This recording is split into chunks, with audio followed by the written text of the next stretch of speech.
State Champs Game Time Live is presented by Lawrence Technological University. You can recruit yourself at ltuathletics.com. It's also brought to you by Hungry Howie's, famous for flavor. The Michigan High School Athletic Association, promoting the value and values of educational athletics. Hey everyone, thank you so much for joining us on the State Champs live stream. We are here at South Lyon East, where Paw Paw has traveled 136 miles across the state to take on the Cougars. I'm Genna Rose. It's a little chilly out, 61 degrees, but that's how we know that the high school football scene is gearing up. Giving you the call today, we have Ryan Slocum alongside John Goebel, former running back for Cincinnati. John is making his debut today, so we're so happy to have you in the booth. I am Ryan Slocum, and John, well, how about that for a welcome here? Genna, thank you for the shout out there. I appreciate that. Very excited to be here. This is an exciting game between both teams here. Yeah, absolutely. It will be the 3-1 Paw Paw Red Wolves taking on the 1-3 South Lyon East Cougars. John, contrast of styles in this one today. Yeah. So, there's a big difference between the way that Paw Paw runs their offense and the way that South Lyon East runs their offense. Paw Paw is a T formation, misdirection, run the ball, 3 yards in a cloud of dust, although it's not really 3 yards in a cloud of dust because Cullen Sylvester, number 22, their running back, he has rushed for a lot of yards this year, and it's going to be an exciting game. South Lyon East, they like to spread the ball out a little bit more, but they consider themselves very balanced in terms of running the ball as well. Absolutely. More of a pro-style look from them. First-year head coach for the Cougars. How about the coach? He has quite the resume. Yeah. Both coaches are awesome. We talked to Coach Top and Coach Stevens this week, and Coach Top, he actually played at Grand Valley State. I believe he didn't lose a single game in college. A couple of national championships. And I shook his hand earlier, and let's just say his hands are huge. He's definitely an offensive lineman, but smart guy, and really cares about the kids and the community. You can tell that. Well, you being a running back, I know you love running the football. Going against a team that runs the T, though, how tough is that, man? It's got to be, because you don't see it very often.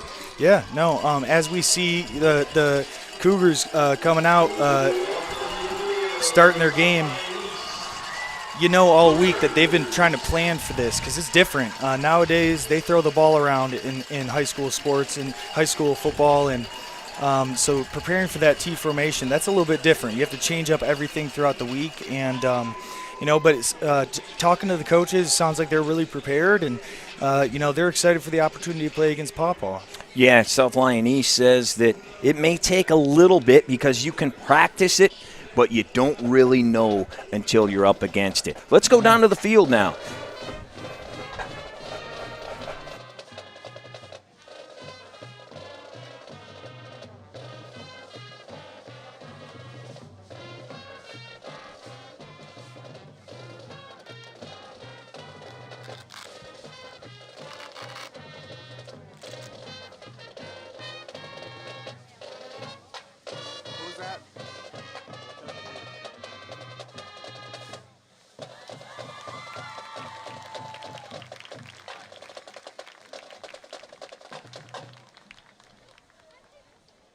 Good afternoon, and welcome to South Lyon East for today's special Saturday edition football game between the Paw Paw Red Wolves and your own South Lyon East Cougars. The Lakes Valley Conference and the Michigan High School Athletic Association believes that the educational value of this athletic event is more important than the outcome. Please cheer in a positive manner and be respectful of everyone's student who is a participant in today's event. Remember, this is a school event, and the high school codes of conduct will be enforced. The East Athletic Department is proud of our athletic facilities. Please help our custodians by throwing out any trash that you have by the end of today's event. The entire South Lyon East campus is a smoke-free environment. Please prepare for smoking anywhere on campus. Attention students, this is a reminder that East has a no re-entry policy. Students, you will not be readmitted once you leave the stadium. As a final reminder, let's make this a positive experience for all those involved. Remember to be a positive part of tonight's athletic contest. Let's support the players, the coaches, and the officials.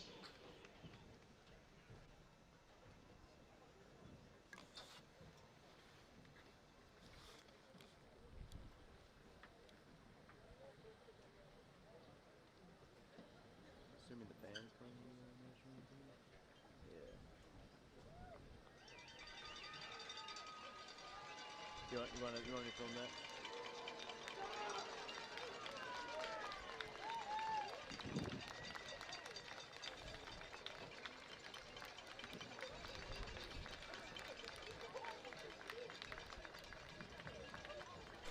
And here come the Red Wolves making their way onto the field. We are just under a minute to play here on the clock. To go, I should say, before we play on the clock. And now let's head back down to the field where the South Lyon East Marching Band has our national anthem.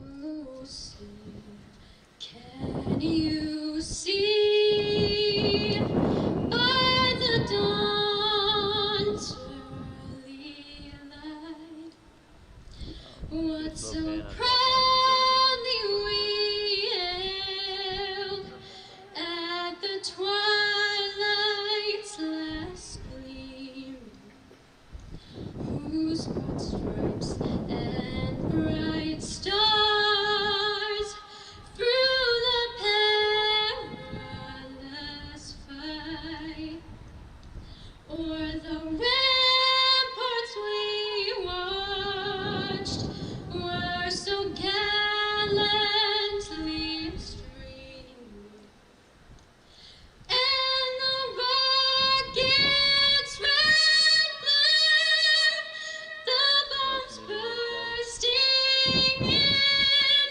air, gave proof through the night that our flag was still there.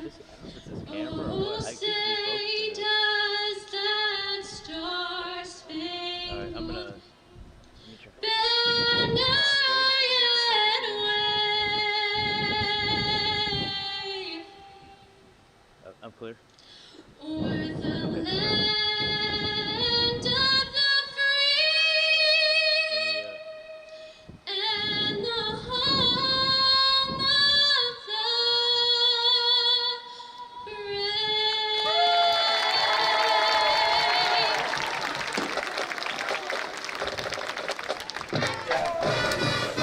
All right, this should be a good one here, John. Paw Paw making that big trek across the state to come over to play their only non-conference game. They play in the Wolverine. They're coming over to this side of the state to take on South Lyon East from the Lakes Valley Conference. Maybe a key to the game for each team, John.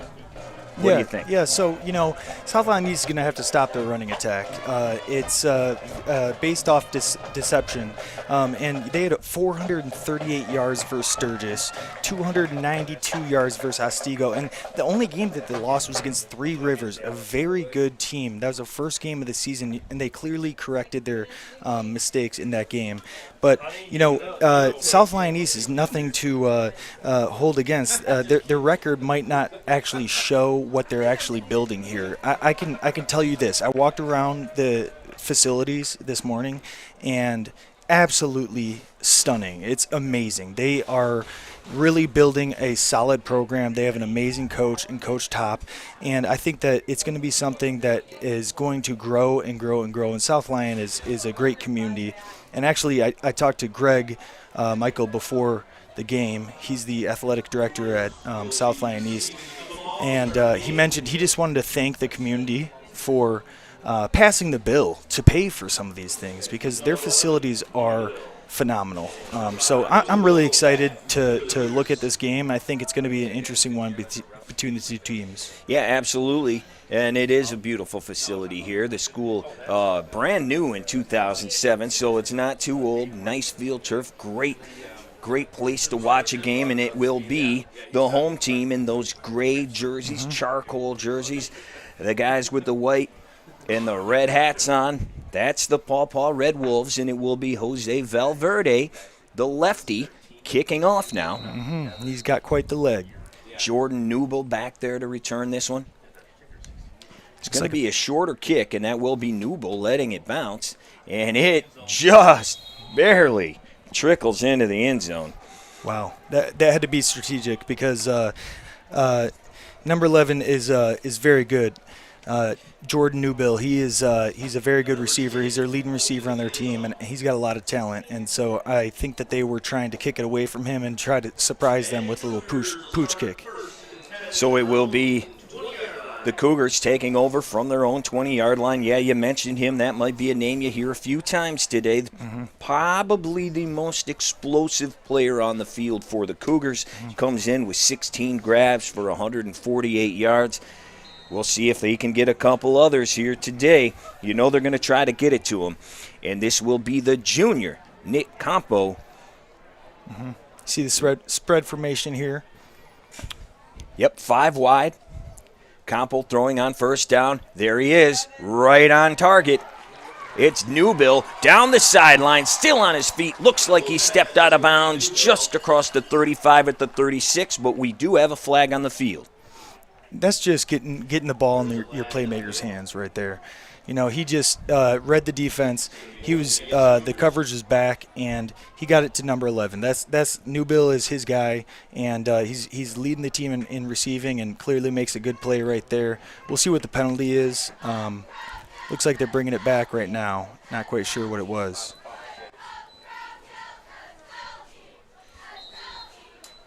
So it will be first down. They have the ball marked at the 26-yard line. Just underway here in South Lyon. It's East High School taking on the Red Wolves of Paw Paw. Fake the handoff. Quarterback keeps it himself, and he's got all sorts of room. Campo across the 50 to the 40 to the 35-yard line before he is finally brought down.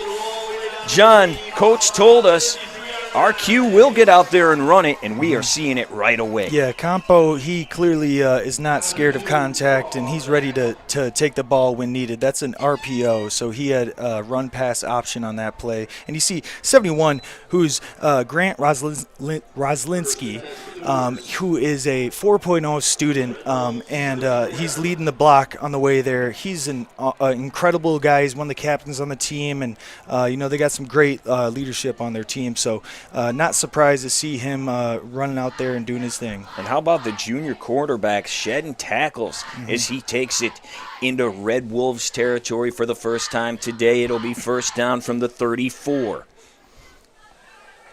Keeping it himself again, but he is met right at the line of scrimmage.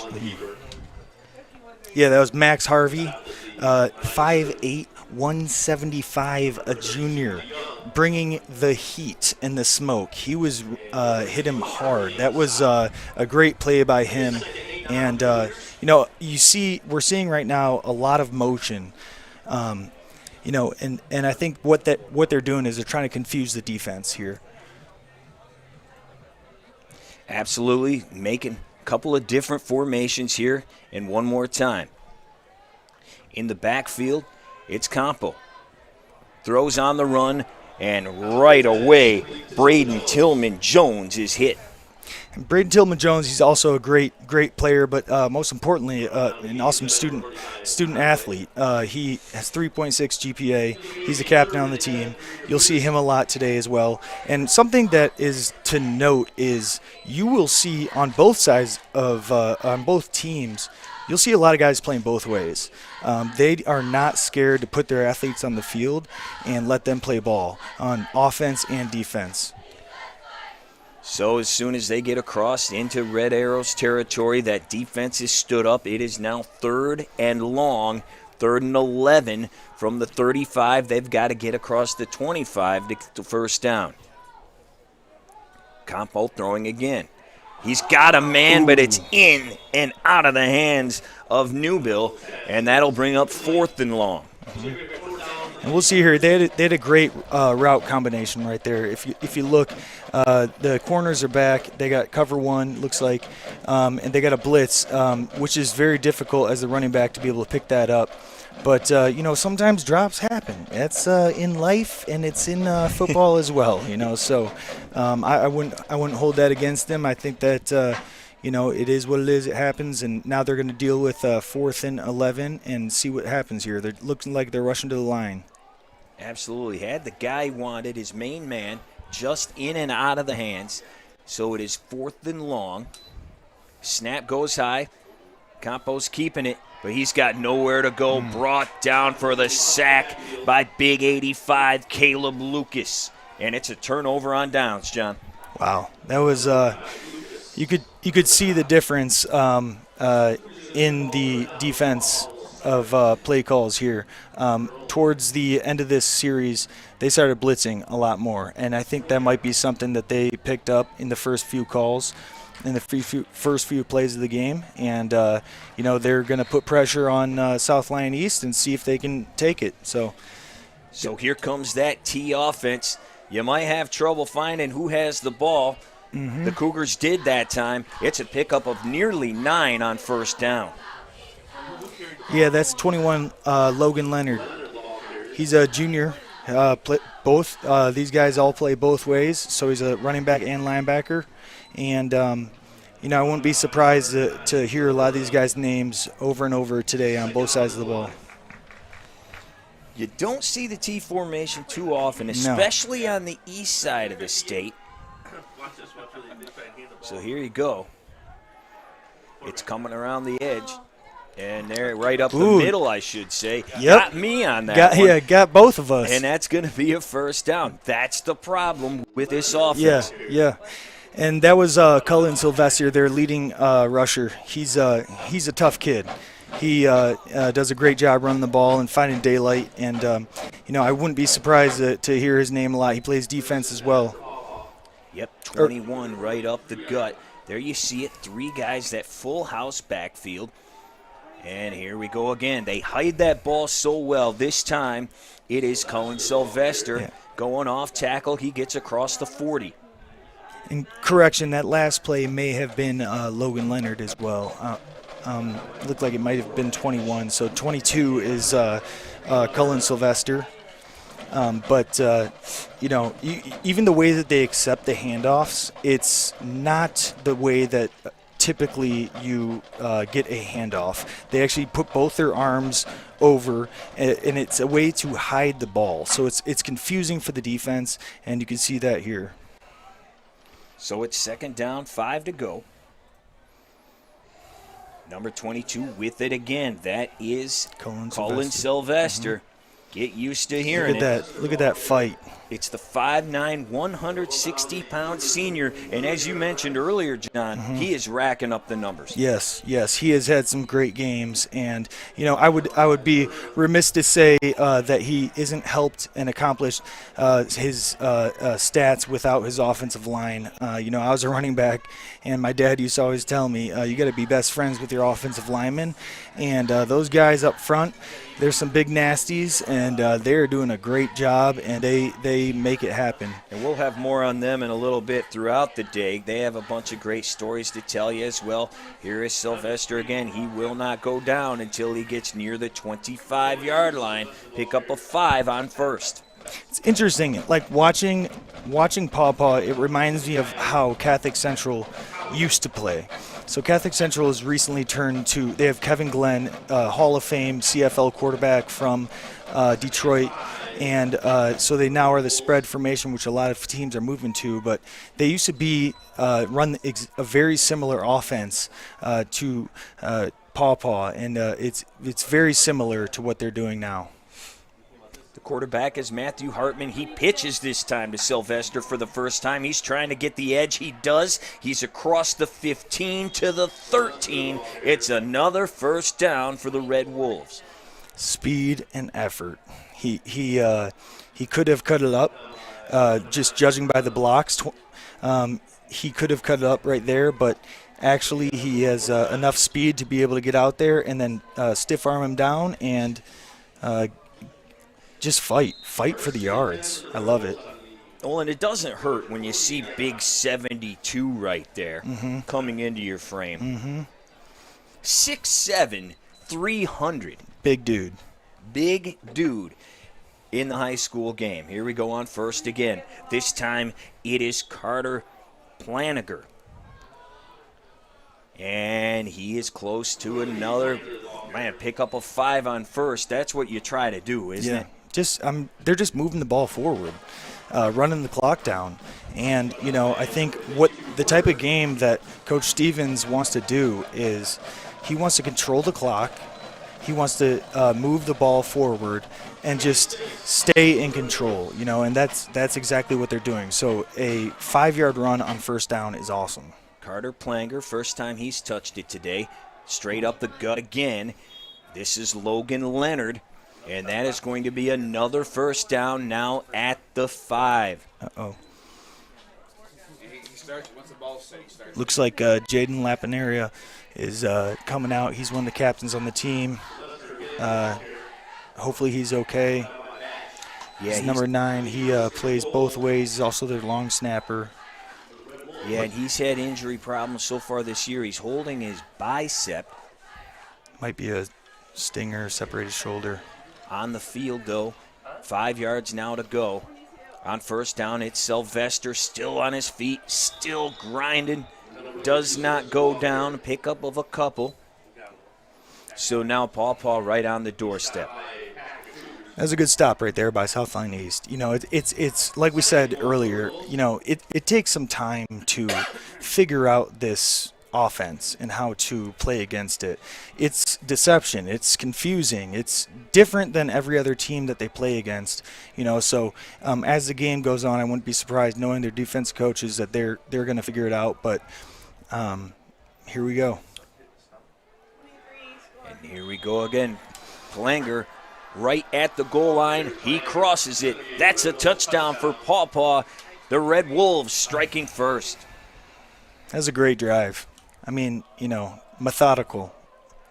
Like I said, it's almost like the CC defense, but that one, what I like about it is you see that how selfless all the running backs are. They go out of their way to make blocks, no matter if they have the ball or not. And here's my guy. This is your guy right here. You're going to have to wait to see him kick it. This is Big Jose Valverde. Mm-hmm. Yes, we said that correctly. He is the center, but he's having a little bit of a knee issue. Mm-hmm. But he's still out there kicking. And, dude, he can kick it, can't he? Yeah, he is said, in practice, which obviously is different than in games, but in practice he can hit 60, 50-yarders. This guy is a beast, and what I like most about him is that he's an offensive lineman. So as a running back, like those are my guys.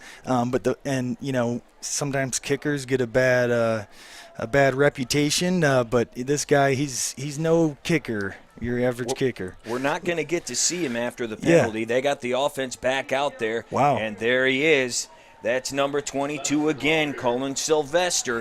And he bangs it into the paint to add 2 more. So with 3:51 on the clock in the first, Paw Paw has struck first. They are up 8-0. As you said, this is exactly what Coach told us about. Yeah. Because it might take some time. Mm-hmm. We got to be able to figure this thing out. And what a great drive to come right down. And then add the 2-pointer at the end. Yeah. Was there a penalty or what happened right there? I don't know. There was a penalty before on the snap, so they got half the distance. They said, well, shoot. Yeah. We got 1 yard to go. Let's knock it in there. They're charging the ball down the field, and, potentially something that could be serious is Jaden Leperna. Hopefully he's okay because he's a really important piece of South Lyon East. So hopefully he's going to be all right. See him on the sidelines right now talking to the medical staff, and, he's dealing with a lot of injuries, as is all these guys. Football is a violent sport, but they're tough guys, and so hopefully he'll be all right. Yeah, that is not what you want to see. He's been banged up all year. He's a junior captain, the Mike linebacker. They really need him out there. Yeah, Coach told us that he writes the ship for them, and we'll see how he's doing sitting on the training table right now as Valverde boots it away, and this time he does boot it. Yep. Newbill in the halfway deep in the end zone. So they will bring it back out to the 20 again. You can see the power of his leg right there, ladies and gentlemen. That is a boot. He kicked it. And the first one was I think that was strategic. They were trying to get it out of out of Newbill's hands, and that one was, hey, we're just gonna knock it in the end zone. Let your leg go. So we'll see how South Lyon East responds here. It could be interesting. Yep, we saw the quarterback keep it a couple of times on the first drive. They moved the ball well till they got down inside the 30, and then things stalled out. Drive number 2 this time, Campo under center. He hands it off, and how about this for a burst of speed? That's Willie Johnson. They've needed him. He picks up 15 on first down. That was a great hole. That was a great blocking. And you know what? He ran straight to daylight, and he's one of their captains on their team also. Sounds like a great kid. But that was, you see the offensive line moving people. Fullbacks, I love it. I love seeing teams run the rock. It's a beautiful thing. Campo under center again. He goes right back to Johnson, who bursts up the middle. He's going to be close to another first down. And he's a guy who's had an ankle, which has been bugging him so far this year. They've really missed him. He's their top back, but he's only carried the ball 7 times dealing with that injury. Man, if he gets cooking, things are going to happen for South Lyon East. But yet again, we do have a flag right around the spot of the tackle. And it's going to be against the Cougars. That's unfortunate. You know, I used to always get frustrated whenever I'd had a good run and it got called back. But, you know, I think they're figuring out some sort of recipe here.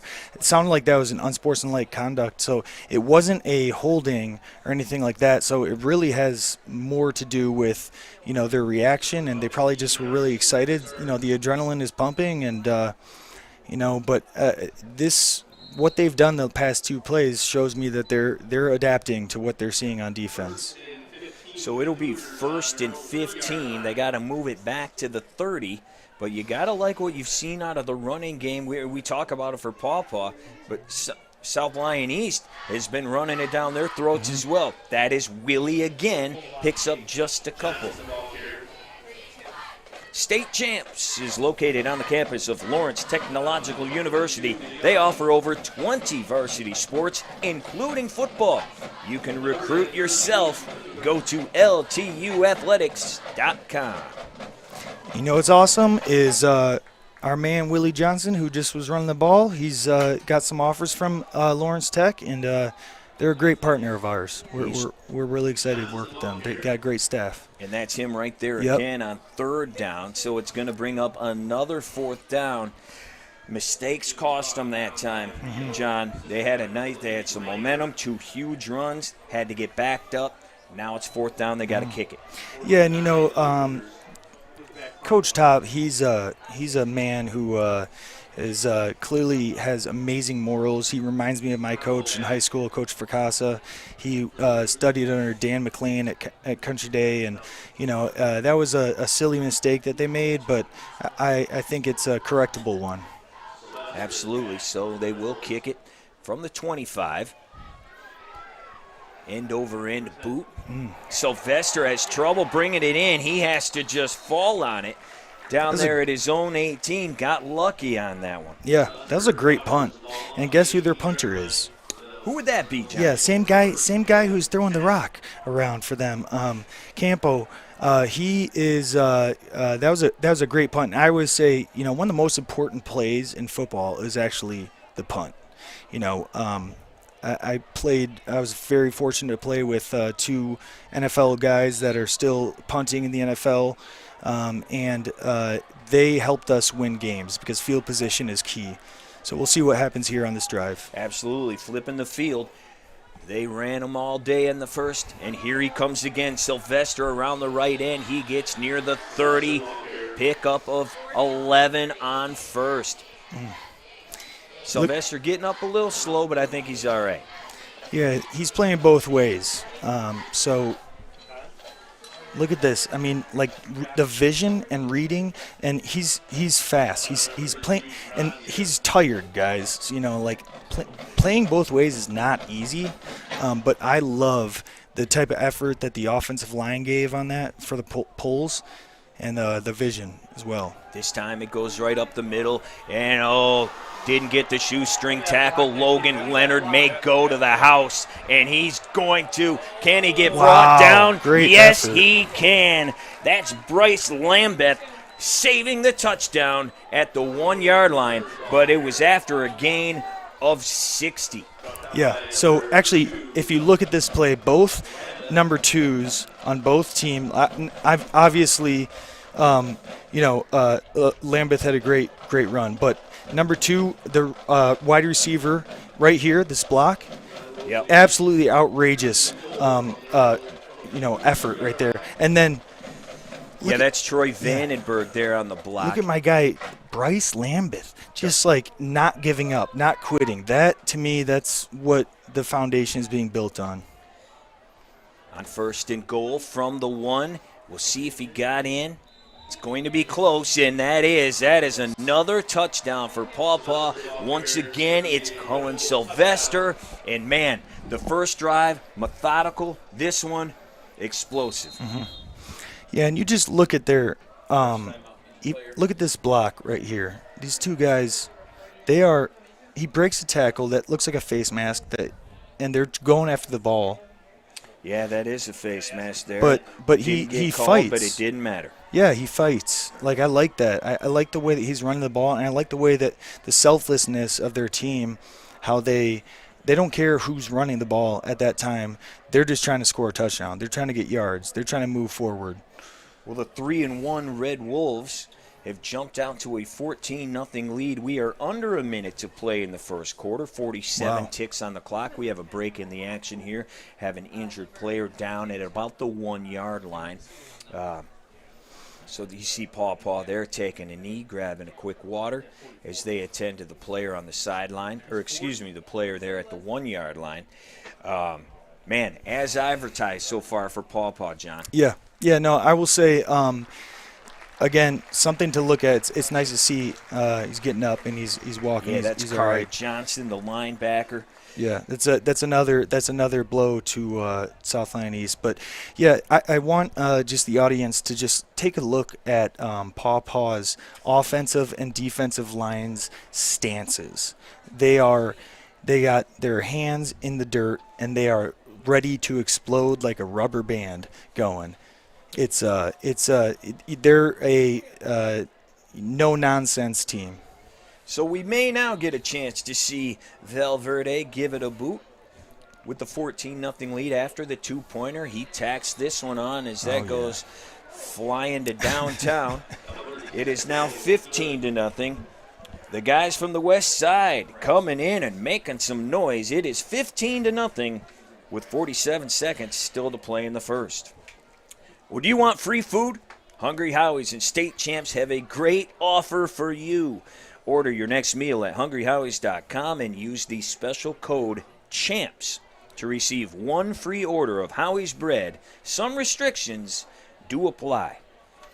All right, John, so you've been here before. You've been down before. You've been punched in the mouth before. Mm-hmm. Obviously, tons of time. We're not even done with the first quarter. But what do you think Coach is saying to the guys right now in the huddle? And if you're a leader on this team, what are you saying to your guys? What I'm saying is if they can put up 14 or 15 on us, then we can put 15 back on them. You know, they're not doing a poor job on offense. Their defense right now is having a tough time handling the running game, but their offense is marching the ball down the field, and I really do think that if they just fix up their mistakes, that they can easily come back. And Paw Paw is scared about that, you know. Newbill back to receive, as is Tillman Jones. This one goes to Newbill right at the goal line. He's coming at him. He's across the 20. He's across the 30. There is a flag down as Newbill gets all the way to the 48-yard line, but this one may possibly be moving backwards. And you see his athleticism right there. And honestly, the blocking. There's some great blocking right there. It was a great kick. He could have easily had a touchback right there, but he took it. He's competitive. Made a couple people miss, and see some pancakes in there. Made Valverde miss. But hey, that's I don't know what the penalty is. We'll see here, but. That's why I think, were trying to kick it away from him, because he has speed, and he's pretty good. Yeah, Coach, as we told you, he's the most explosive guy on the team, plays basketball, runs track. That's the guy you want a splash play. That's the guy you got to get the ball in his hands. He tried to do the best for his team, but they are going to be backed up, and they are going to have to start this one. Instead of being across the 40, they're going to be at their own 16. That is, these things are, the difference in good and great is a little bit of extra effort, and it's the minor details. And like this is painful for the coaches and for the team. The field position difference is huge here. That's Caden Bash getting the ball for the first time. Picked up a couple, maybe one and a half on that one.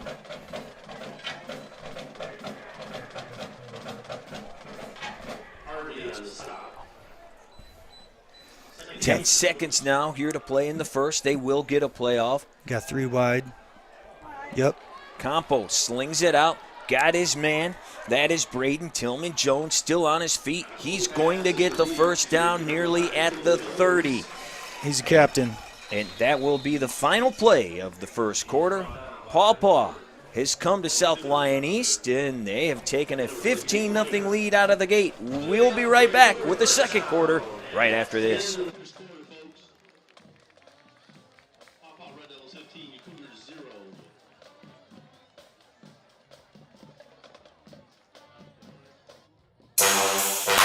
0. You see that? How you can see every delicious speck of sesame, garlic herb, and Parmesan? That is what flavored crust should look like. Crust so irresistible that if pizza could eat pizza, it would be this pizza. Can you imagine how good a pizza would have to be for it to eat itself? Talk about irresistible. Now get an irresistible meal deal for any budget starting at just $5.99. Hungry? Howie! We view technology a little differently at Lawrence Tech's College of Architecture and Design. We believe it makes lives better, more beautiful, that it enables people to connect and empowers them to create. We see technology as a reflection of people at their best, and that it should be designed to make us more human, not less. Come redefine technology with us at LTU's College of Architecture and Design.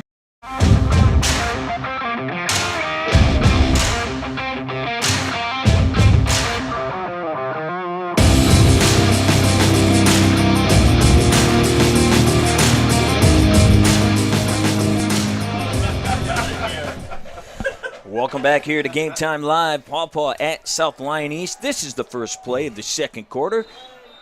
Campo gets it out there to Newbill, but his knee was down as he caught it. Still a gain of 5 there, though. Yeah. No, you see, they're giving him some distance right there. So when the defensive back gives you 10 yards, 15 yards, just chuck it out to him. Just throw it to him. See what happens. And I think that's what South Lyon East is doing. The last two plays, they've noticed the coverage, and they are getting the ball out as quickly as possible. 2nd and 5 now from about the 36. Thank you once again for joining us. It's Campo with a little pitch there. And that's Drew Moyer touching the ball for the first time. He is across the 40, and I think that he's got the first down there. Yeah, that was a good read right there. And look at that blocking. And how about the cut? Putting your foot in the ground as a running back and finding that hole and reading and setting up your blockers is probably one of the most enjoyable things, I would say, on this planet. So that was a nice run by him and a great read and just great blocking. So it is now first down at the 41. Keeps it on the ground. But Willie has nowhere to go. Couple of guys in there to bring him down. Caleb Lucas was one of them. Yeah, and if you see here, again, I want everybody to notice the defensive linemen's stances. They are in a track stance, ready to explode off the ball. The coverage, that was cover 3, potentially just, again, throwing it a little bit could be helpful, but that might have been keeping the defense honest a little bit. Yeah, nose guard in there, Nico Martinez. If you see him, 5'5". Not the biggest dude, but he makes noise, and that is him on cue. Nico Martinez with the sack. You called it. You called it. So once again, it's going to be 3rd and long for the Cougars. 3rd and about 16 now after their second sack of the game. Mm-hmm. And it's a difficult call here. What do, as a coach? Paw Paw is rushing hard. They're also blitzing, but they've been giving a little bit of cushion on the throw. So we're going to see 3 wide on the top of your screen, 1 down at the bottom. Looks like they're doing a cover 3 here. Let's see what happens. Yeah, Drederico Pfizer in there, and that's who they go to. And let's see if the running back can make something happen. He plows his way to midfield, going to be about 2 yards short, but he gives his team a chance now if they do decide to go for it on 4th. You know what? That just shows me good coaching, because they saw that they're rushing really hard. So what do you do to a team that rushes really hard? You allow them to rush, and then you throw a screen pass. And that effort right there is awesome. I love the hit. And now it's a tricky question, so they're going for it on 4th down. Let's see what happens. Zayn Davis in there on the tackle. 4th down, 2 to go. Paw Paw's jumping. Uh-oh. And they may have gotten South Lyon East to jump as well. That would be unfortunate. And they did. Yeah. The fans are not happy about that one because, Paw Paw definitely jumped a little bit, but these are the confusing rules about football where, you can, on defense, you can move. On offense, you can't. And so we'll see Campo have another punt. Let's see, the field position could be key on this one. Very important. Another promising drive. It's going to result in a punt. Here he comes. Campo, end over end. Another good kick, though. And it is going to be Sylvester with not much room to go. Good coverage there on the punt. 8:21 to play before halftime. 15-0 Paw Paw. Now, we've hinted at their offensive line a couple of times, and we did talk about the big fella. His name is Dennis Stry, 6'7", 300, but he's not the only big fella out there. His little, quote-unquote, brother is also out there on the line. Talking about like a 14-year-old. He's a freshman playing on varsity, and they're on both ends. These dudes are some big human beings. Oh, might be a... Here we go on 1st down up the gut. That's number 23, Carter Planger, and he's got a 1st down. How many times have we said that? 1st down, they pick up more than 10. Yeah, they are doing exactly what they said they were going to do. You'll see right here, watch the pullers. The offensive linemen who are pulling, they're the ones who are actually making these plays. So as a defense, you have to watch where the offensive linemen are pulling, and because they will tell you where the ball is going, not the running backs or the quarterbacks. They're going to be deceiving you. Drew Moyer in there. This is 33. He's got room to run, cuts back inside. Zayn Davis, the junior, picking up another 1st on 1st. Man, he looked they fast. Are moving this ball. Let's see what happens here. Great blocks, and he makes a man miss. Yeah, he makes Drew Moyer miss, and then finally brought down there by Lambeth, but not after another pickup of nearly 15 yards. Yeah, and he's a junior, so I'm sure we'll be hearing about him in the future. Both teams very young, promising for the future. This is Davis again, and he may be just short or he's right on the line. 3 plays, 3 gains of at least 10. I mean, great blocking and great vision, but you can just see his speed and his ability to cut. He looks good. That was pretty nice. I like that. It's going to be second and short, less than a yard to go. We've reached the 7-minute mark of the first half. Right up the gut Good again. It's going to be a first down. Logan Leonard. Yeah, so one of the things also to notice is when Paw Paw gets to the offensive line, their offensive line will snap down into their 3-point stance. So that's just another piece of their deception that they do. They've now reached nearly the 30-yard line. They just keep plugging away. First down once again from the 33. Coming around the left side this time, it is going to be Carter Planger, the junior, picks up just a couple. You can be a referee. In fact, we need you to get out there and be a referee now more than ever. Nationally, there is a shortage of people willing to work these kids' games, and they are just kids' games. So if you love sports and you love kids, you can register. All you got to do is go to MHSAA.com. So it's second and 6. The ball now at the 30. First time we've seen that. It's going to be Carter Planger again. And again, not much doing. No, you'll see that the defense totally changed up their attack here. They are playing tight. They're playing 9 men in the box. Ooh, we got a helmet that came off here. We sure do. We got a hat that came off. Reed Skinner was in there to help make the tackle. Lizinski, he's like playing both ways and just fighting. Yep, the captain losing his hat that time. Here comes Sylvester around the right side, and what a stand after giving up chunk play after chunk play. This Cougar defense really locking down here. Brings up fourth. Jack Toth wearing 44 today. He was in there to break this thing up. Yeah. As was Dante DeGrazia.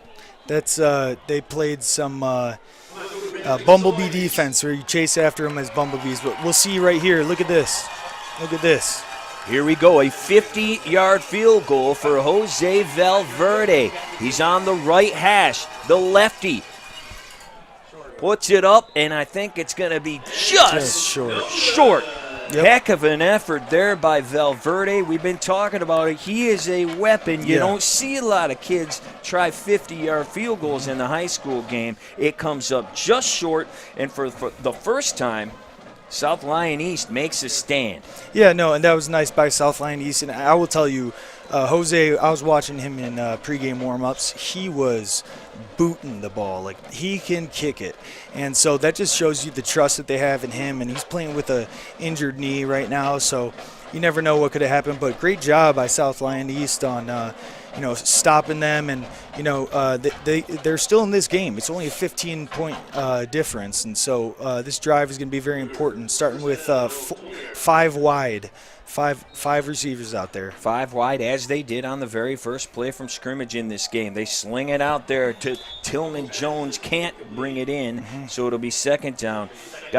Very important here to get something on the board. We have 4:43 to play in the first half. Yeah, and it's crazy how fast the game is moving right now, and a piece of that is because Paw Paw runs the ball, so the clock doesn't stop when they run the ball. And so for South Lyon East, it's very important to get some points on the board right here. Got them all spread wide again. 5 receivers out on the field for Campo. He chucks it out there. Once again, though, the knee is down on the grab. That is Newville. Pickup of about 5. We saw that happen on the last possession as well. And, as long as their tempo, they should be really running this play as quickly as possible because there's 4 minutes 22 seconds on the clock, and the completion is great, but because he was down and he wasn't out of bounds, the clock doesn't stop. So they got to hurry up here, and I believe they still have 3 timeouts left. So. Yes, they do. Once again, all spread out. Bringing it back over here to Tillman Jones. He's got the first down and more. Still on his feet across the 40. Won't go down. It's going to take a whole host of guys to do it. And he is to the 45-yard line. That's a big-time pickup of 20. They got some athletes out there. There's no doubt about it. That was finding the open man. They had a blitz on that play, and he just got it out quickly and let him do his thing. Now, we do have a flag down at the 41. We'll see what it is here as we check the replay. Got to love the fight from Braden here. Would not go down. Trying to help his team out. Looks like we have maybe another unsportsmanlike. Oh. Looks like it's against And once again, a big pickup is going to go backwards because of an unsportsmanlike call. And you know what? That's from our conversation with Coach Top and from my understanding of these kids, that is not their character. That's not what they want to do. They're very disciplined as people and as their team. But it's those little penalties, they add up. It's a game of inches, and they could have multiple points on the board if they wouldn't have made those. Well, and those 15-yarders, man, they are drive killers. It will be first down, so that is not the problem. But you lost. You were at the 45, and now you're back to the 30. Yeah, timeout by looks like Paw Paw. Paw Paw taking its first timeout, and while they do that, you can join us tomorrow afternoon for our next Game Time Live. It will be one of the best high school rivalries in the state of Michigan and maybe the entire Midwest. Detroit Catholic Central taking on Brother Rice, and this is the Boys Bowl. And John, I know you know a little something about this game, don't you? Yeah, I played in a couple. Yeah. My teams, we didn't lose very much, much to our amazing producer with an amazing mustache. Much to his chagrin, Kevin Trzynski, he went to CC. We have a lot of CC and Brother Rice guys here at State Champs, and so it's near and dear to my heart. My dad and brother both played at Brother Rice, and but I grew up in Milford, so it would be very difficult to pass up CC every day. But you know what is interesting? I see right now Jaden Lapinera is on the sidelines, and he's one of their key players. He got injured earlier, and I'm wondering if he's going to be able to come back in the game or not. Yeah, he doesn't have a helmet on. Yeah. So that is not good. He is standing on his feet, though. Just to say, I know you're not going to like this, CC has won the last 6. I don't know if you knew that or not. Campo over the middle, had a man, and just missed Drew Moyer. Man, that could have been 6. Yeah, well, Brother Rice has a going back to your Brother Rice thing. I shouldn't have said anything. That was he was open. That was a tough play. That was a great idea though. Great play call. Brother Rice has a great thing going with Coach K, and we were talking about our sponsors earlier and Hungry Howie's, and they do a great job with the Player of the Year award and stuff. So any fans that are listening, vote for your Players of the Year, and it's Hungry Howie's. There we go on second down. Now this time he does not miss Moyer. He's going to be close to the first. He's down at the 40. Grant Zielinski just had a great block. He's playing both ways. And in a game against a team like Paw Paw, where the defensive line is so important, he's doing a great job. And they just threw it to the open man on that play. Like, you're giving him a cushion, and I'm just going to throw it out there. You can see it right now. The defense, they're giving him some cushions, and just give him the ball. Little bit of confusion setting up this time.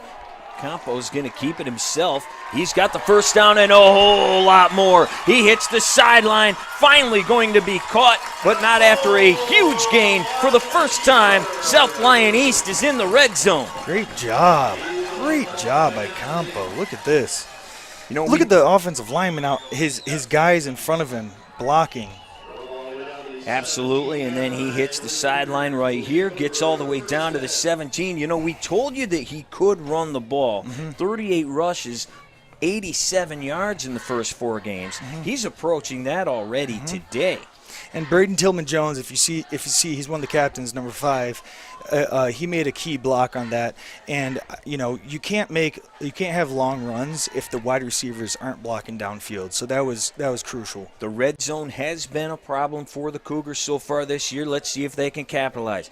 Campo going to keep it. We got a flag. He keeps it himself. He gets it across the 15, but I think this one is going to be coming back once again. Yeah, and they have already signaled a hold. So that hurts you. Once again, you get a little momentum, you're moving, and now you got to go backwards. That was a tough one, too, because, you know, technically there's a holding on every single play, you know, and that one was tough because I think when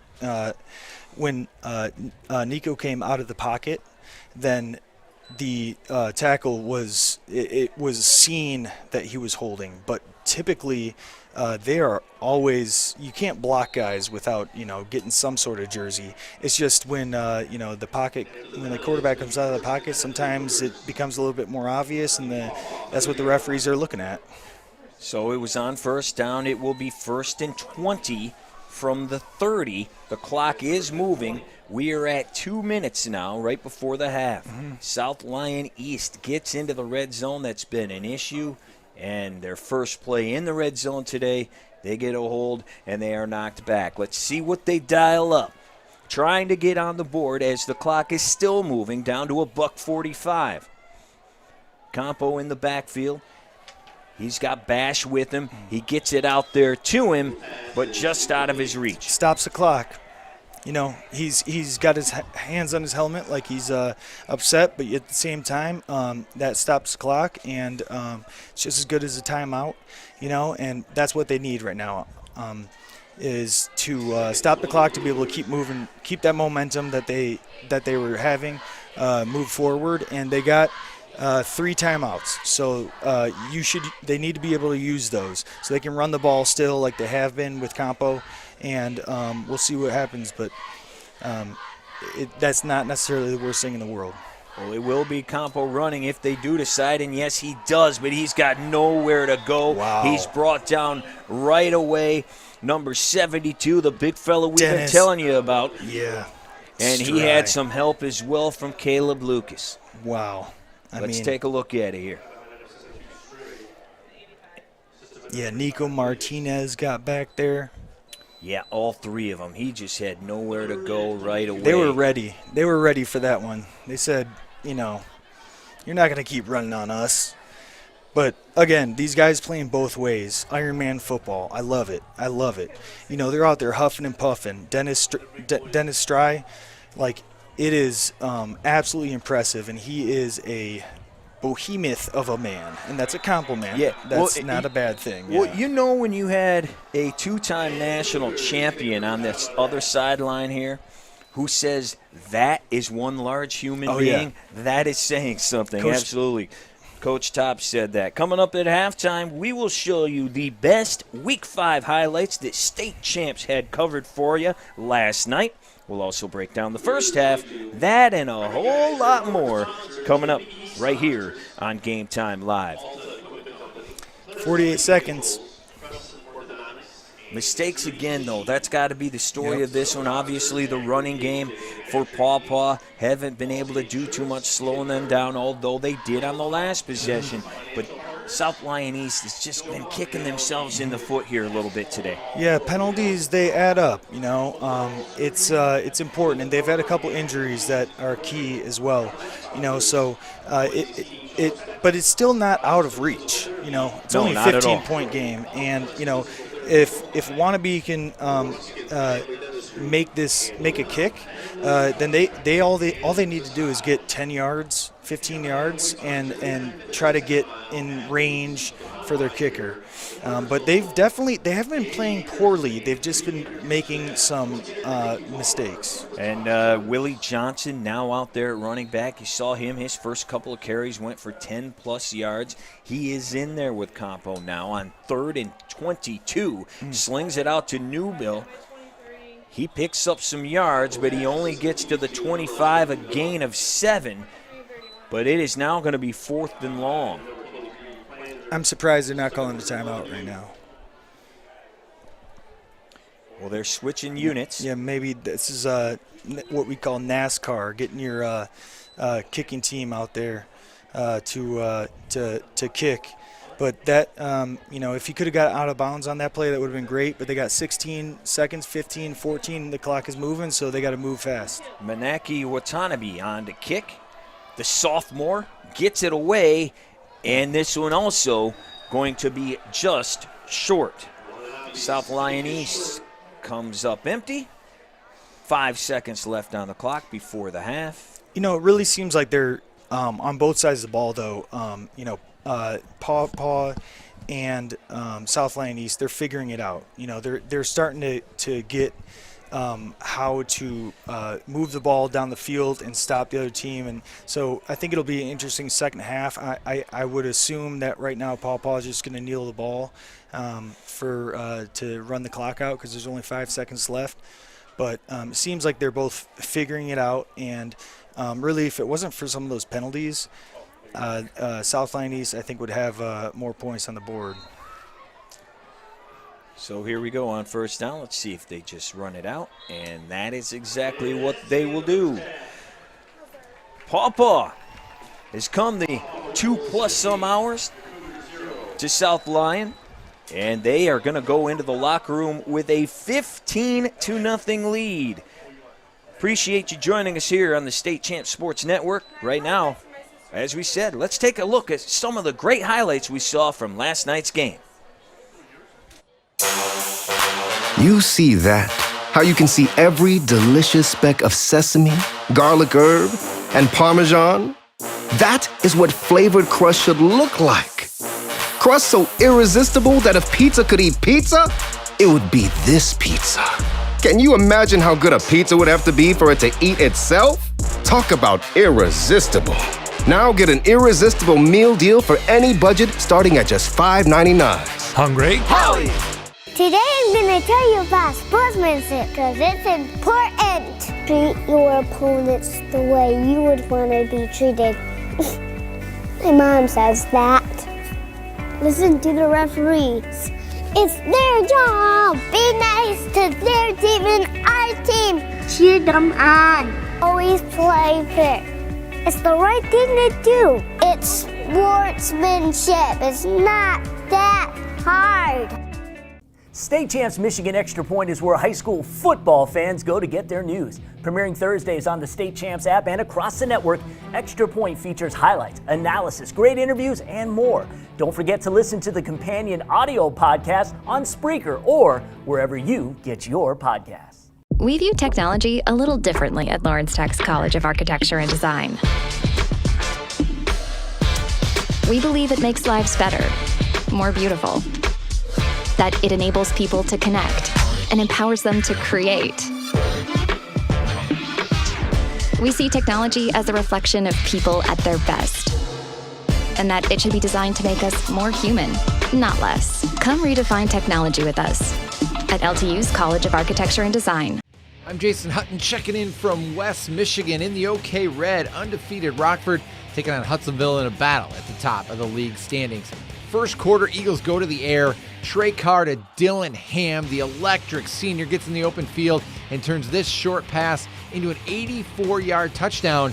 Hudsonville takes a 7-0 lead.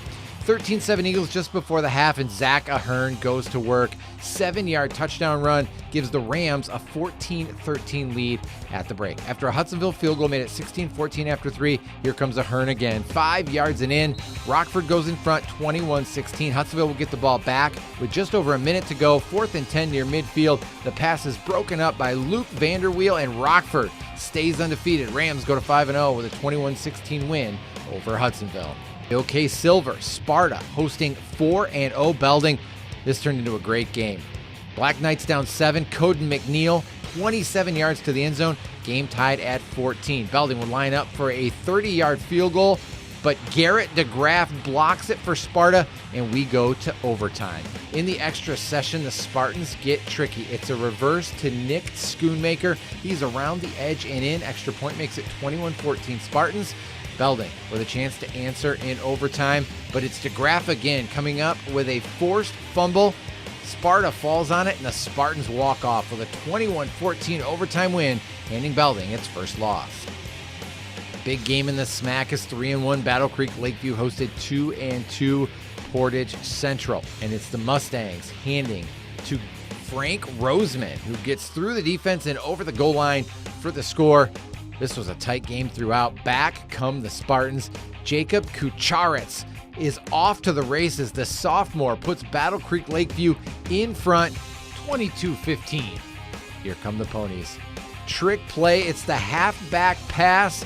Devin Porter to Grant Picard all the way for the 6. Portage Central knocks off Battle Creek Lakeview, 23-22, the final.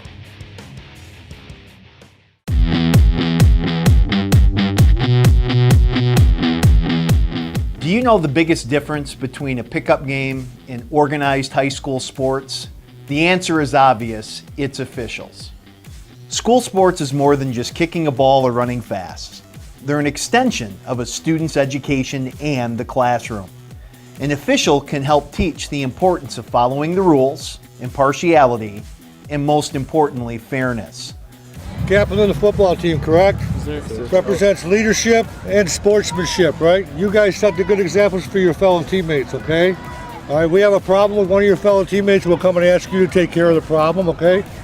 But the need for officials has never been greater. There are some benefits to becoming an official, like staying in shape, staying involved in the sports you played as a young person, networking, and of course, you can earn some pretty good extra money while doing all of that. It's easy to sign up. Just go to mhsaa.com/officials and click register now. Now is a great time for you to get involved in your community and give something back to our kids. There's help wanted. We need you to whistle. For more information, visit our website at mhsaa.com.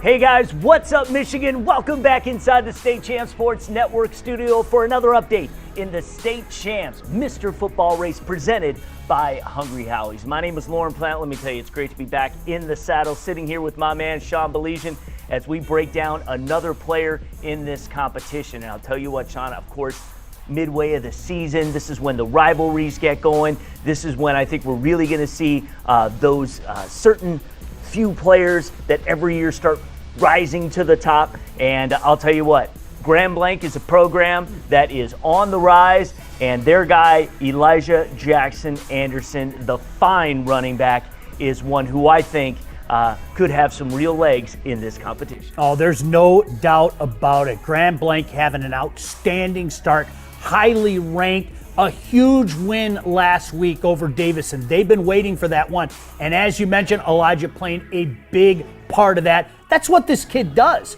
Take a look at what he's done this year. Each and every week, he is contributing big time to a highly ranked team. And Lauren, as we talk about so often, you can work your way on this list. And a lot of times, it has to do when you're playing for a heck of a team. And that's exactly what you're seeing out of the Bobcats right now. Absolutely, and the community's been coming out for Elijah, which is great. He's got 1,100 votes as of taping on Wednesday, and so, but we want to send a shout out to that Grand Blanc community. We know you Bobcats love your cats as much as you can, and we need your votes for Elijah. So go to statechampsnetwork.com. Just click on the Mr. Football banner there right on the homepage. Go and give your man, show him some love, and we'll see how things break out. Next week, we do have a new entry into the competition. Christian Stokes from Harper Woods is now in the competition, the West Virginia commit. He's already got like nearly 1,000 yards heading into week 5, so we'll talk about him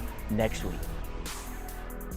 Hey volleyball fans, I invite you to check out State Champs Michigan's brand new show, Above the Net. It's all about the action on the hardwood, news, highlights, interviews, and more. Join me and my co-host Vince Muscat every Friday for the first high school volleyball show of its kind. It's Above the Net, all season long and only on the State Champs Sports Network. Week 5 of the high school football season above the bridge featured a ton of action. Let's start at Bark River, where the Broncos were hosting Iron Mountain. Bark River Harris up 8-0 early, but here comes the Mountaineers. Joe Calavecchi takes the snap. He's able to get it to the outside. He's going to be tackled just short of the goal line.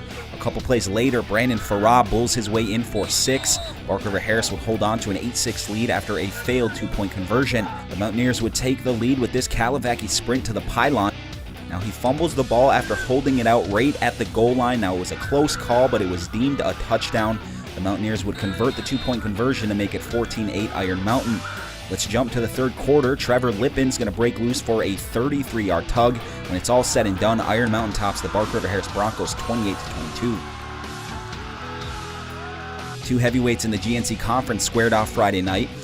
The Escanaba Eskimos matched up with the Kingsford Flivers, both teams looking to bounce back after losses last week. 2nd and 1 with the ball on the Eskimo 8. The ball is snapped to junior Casey Bray, and he'll punch it in to bring the score to 7-3 Eski. Kingsford answers back with a Meneguzzo handoff to Diego Preslikowski. He gets it in for the Flivers to give Kingsford the lead back 9-7. Meneguzzo then takes the snap and he dials in on Nick Nora, placing the ball right on the numbers. And Nora finds himself in a very familiar place, the end zone. Kingsford breezes by Escanaba 44-7.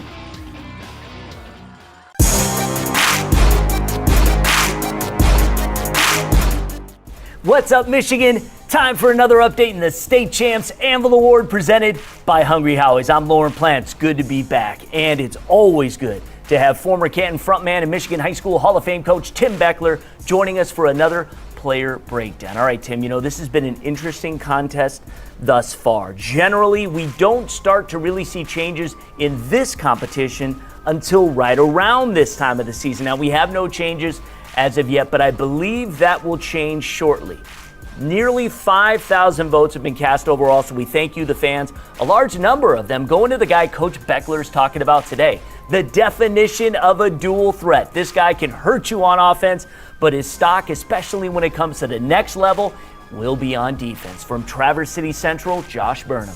Yeah, this young man is a heck of a football player. Love his size. He's 6'4", 215. So what does that mean for next year? He could weigh 250 and still keep his speed with that frame he's got, or he could stay light. But he's got a great body.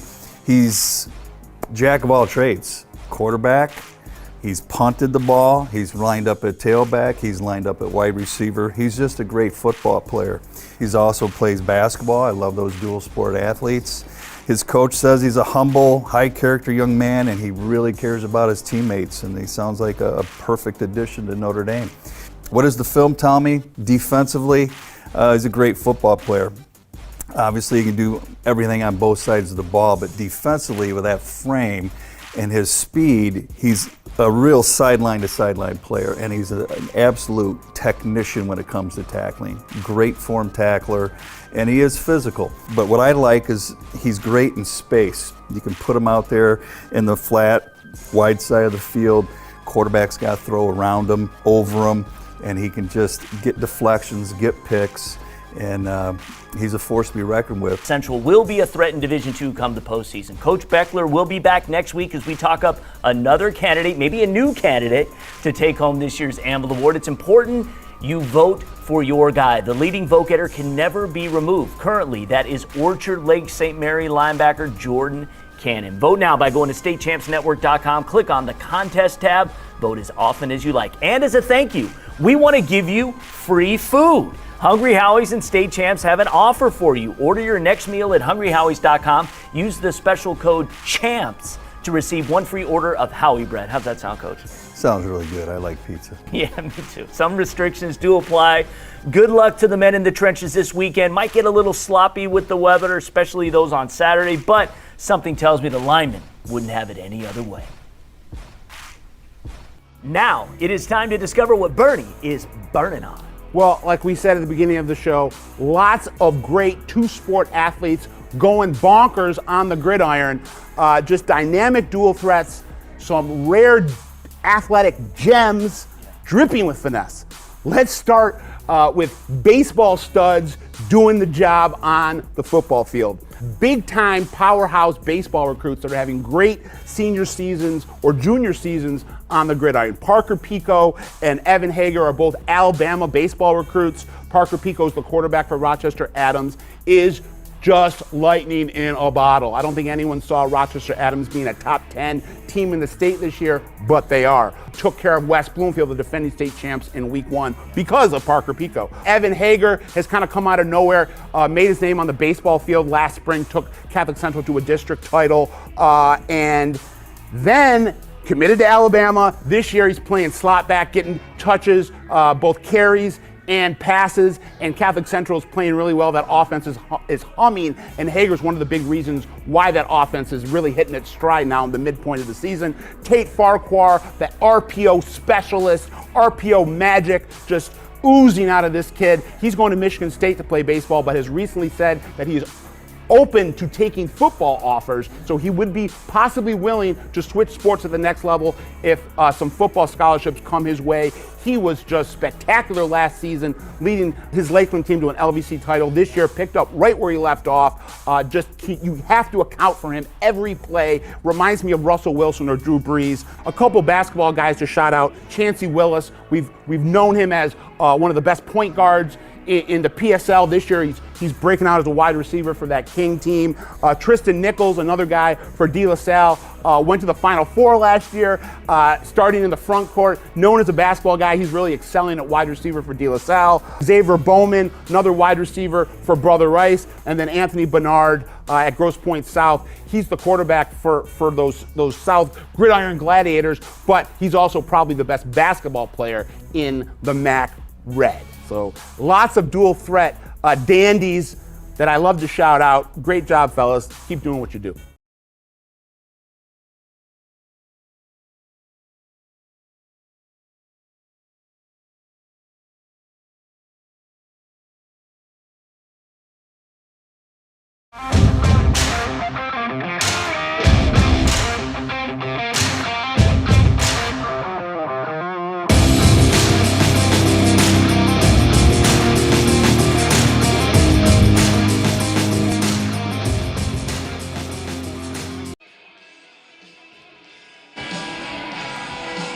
Welcome back to the State Champs live stream. We are about to head into the second half where currently Paw Paw has the 15-0 lead over the Cougars. I'm Genna Rose. Now we're going to dial it back a bit. Two Paw Paw grads, Connor and Colby Hendrick. They came from Paw Paw. They are now both committed to Michigan Tech, and they both committed only 1 day apart. Colby said that the twins have been competitive ever since they were in diapers, and that spirit is going to translate with them over 550 miles away from their hometown. Now, Colby, he had 1,206 yards and 15 touchdowns during his senior campaign, and his brother Connor was his lead blocker. Now the two are moving on, and that has to be so exciting for their family to watch both of their sons play at Michigan Tech. Sending it back to you guys. Thank you, Genna. Ryan Slocum and John Goebel along the way to call the action for you here in the second half. Paw Paw leads it 15-0. John, have you ever been to Houghton? Have you ever been there? It's a hike. Yeah, I have not. However, I have a lot of friends who have, and they've gone to school up there before. Yeah, so I've covered a few games up there. Pretty cool deal, and I know they are proud of the twins over there at Paw Paw. They're proud of their team right now. They lead it 15-0 heading into the second half, and they were as advertised. We were told they only threw the ball like 10 times all season. We haven't seen a single throw today, and they haven't needed to. No, I mean they're running the ball. They're doing what they said. Coach Stevens said they were going to do, and when you got some studs like the Stry brothers up front, it's not hard to do. I mean they are behemoths of men and boys really, because they're one of them's a freshman, but I also think that South Lyon East they're in this game. If they correct their mistakes, which I'm sure at halftime, the coaches are going through different things to correct, because they've been running the ball, they've been throwing the ball, they've been doing a good job and stopping them when needed, but they've just made a couple mental errors that I think are very correctable, and I think we're going to see a decent second half here. Yeah, absolutely, John. They have moved the ball fairly well, but those mistakes being penalties, 2 personal fouls, stalled drives. They also had, on the last drive, got down into the red zone about the 18-yard line. First down, you had a holding call, and then a missed field goal there right before the break. So, yeah, if they can clean some things up, the mental game, they're going to be right back in this thing, because they did finally stop Paw Paw's rushing attack there, the last defensive stance. Yeah, you can see on the defensive side how both teams have adjusted. South Lyon East is starting to put 8 guys in the box, 9 guys in the box at times. They have a couple injuries again that are crucial, so that might play into it. But I'm sure those guys, they're captains, and they will keep on their team and making sure that they're taken care of. But yeah, the adjustments need to be made, and you can't make mental mistakes. That's a difficult part about football. It's a game of inches. Yeah, they have had injury bug all year long, and they had another one right away in this game. Number 9, he is actually just put on his helmet. He was the only player down there with it off. He has just put it on. Don't know if that's a good sign or not. He came off the field, and he's actually holding his arm right now behind his teammates. He's had the injury bug all year, the Mike linebacker, the junior captain, and he has been out ever since. So that has been big for the Cougars, who will kick it off here to start the second half. He's a tough guy. And he's got that neck roll on, and holding his arm makes me think could be a stinger, which is something that I experienced quite a bit of, and it's not fun, and it's unenjoyable, but hopefully that's all it is, and that he'll be able to be all right. So here comes South Lyon East booting it away to begin quarter number 3. Sylvester watches the ball bounce into the paint.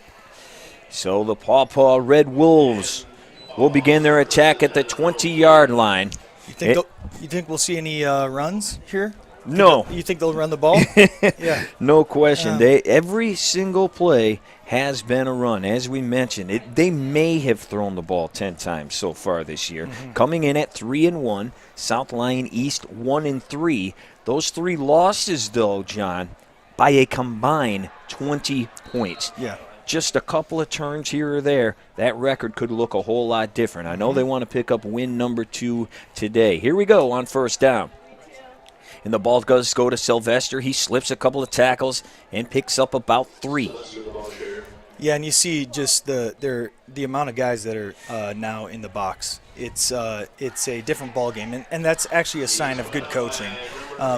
Being able to recognize what you're going up against. Sometimes it's hard, especially in high school, to be able to determine before pregame who and how to play against a team.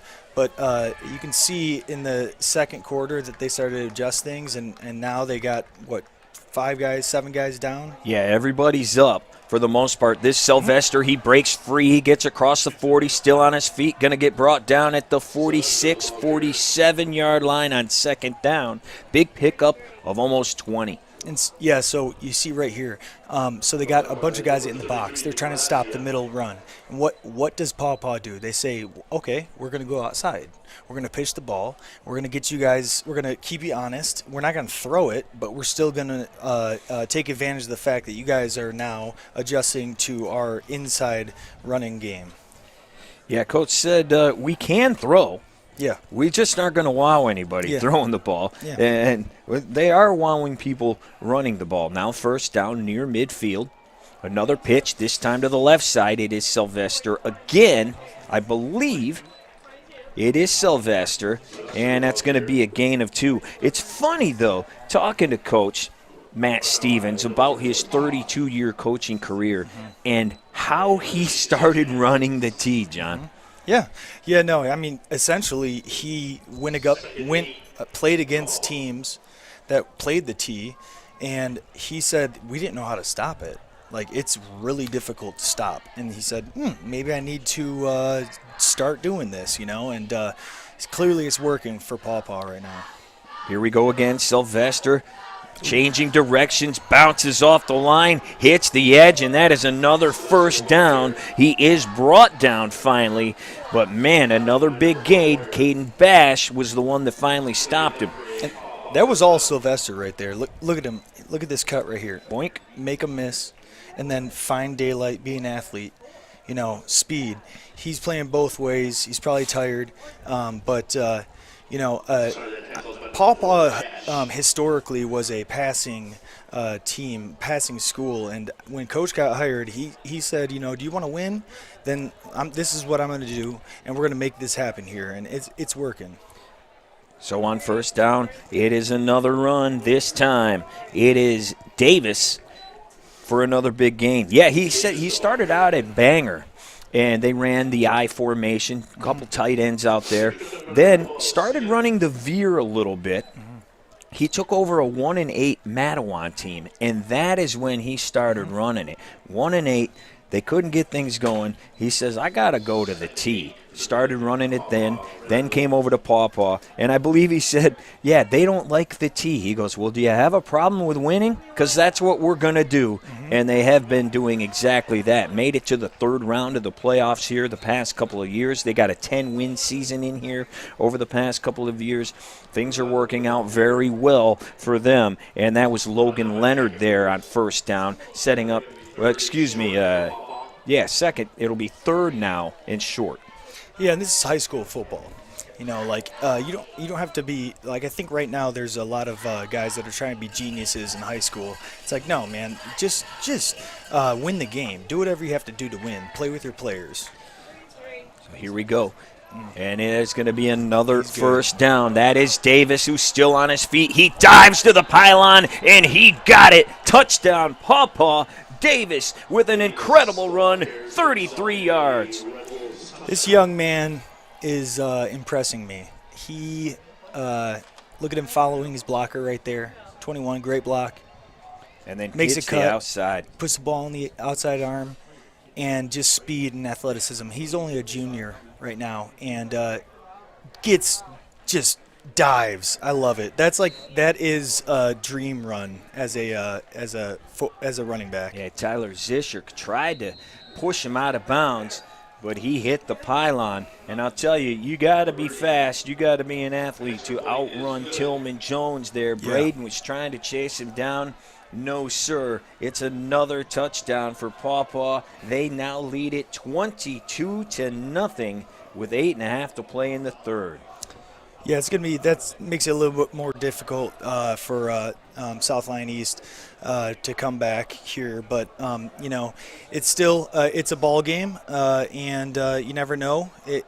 Crazier things have happened, and if they just correct some of their mistakes, it could quickly, one score makes it a ball game again. When you mentioned earlier, this is not 3 yards in a cloud of dust. They will gash you. And Coach told us that, too. They can hit the home run ball. We've now seen it a couple of times earlier in the game. That huge run, 60 yards down to the 1.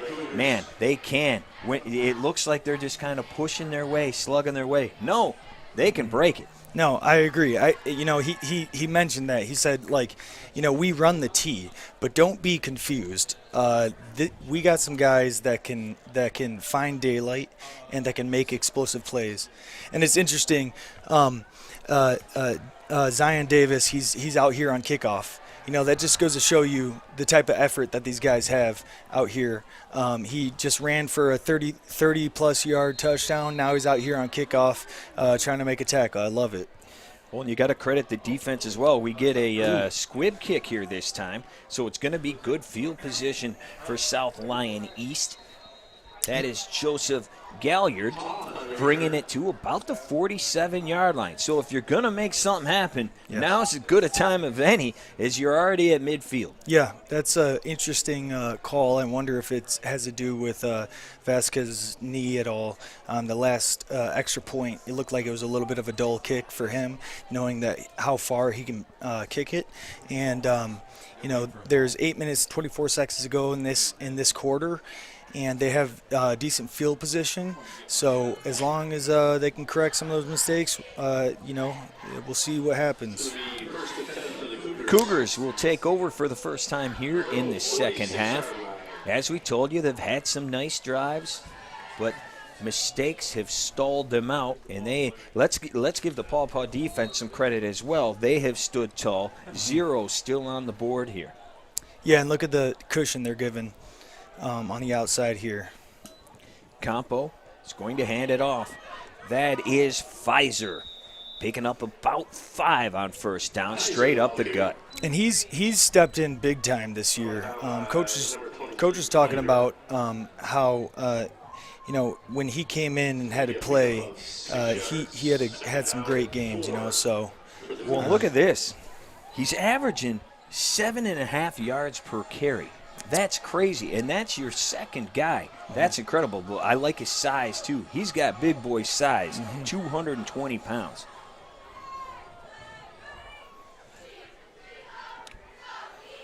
This time, Campo rolls, fires, got a man out there. That is number 33, Dante DeGrazia, and he picks up a first down across the 40.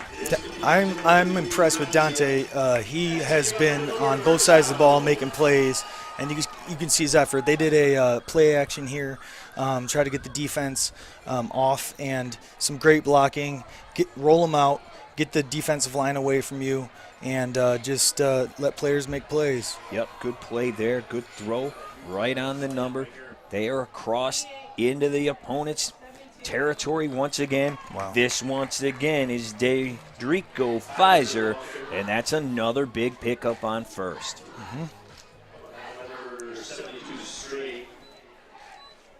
It's just this is a simple ISO. You got a polar here, but it's really effort.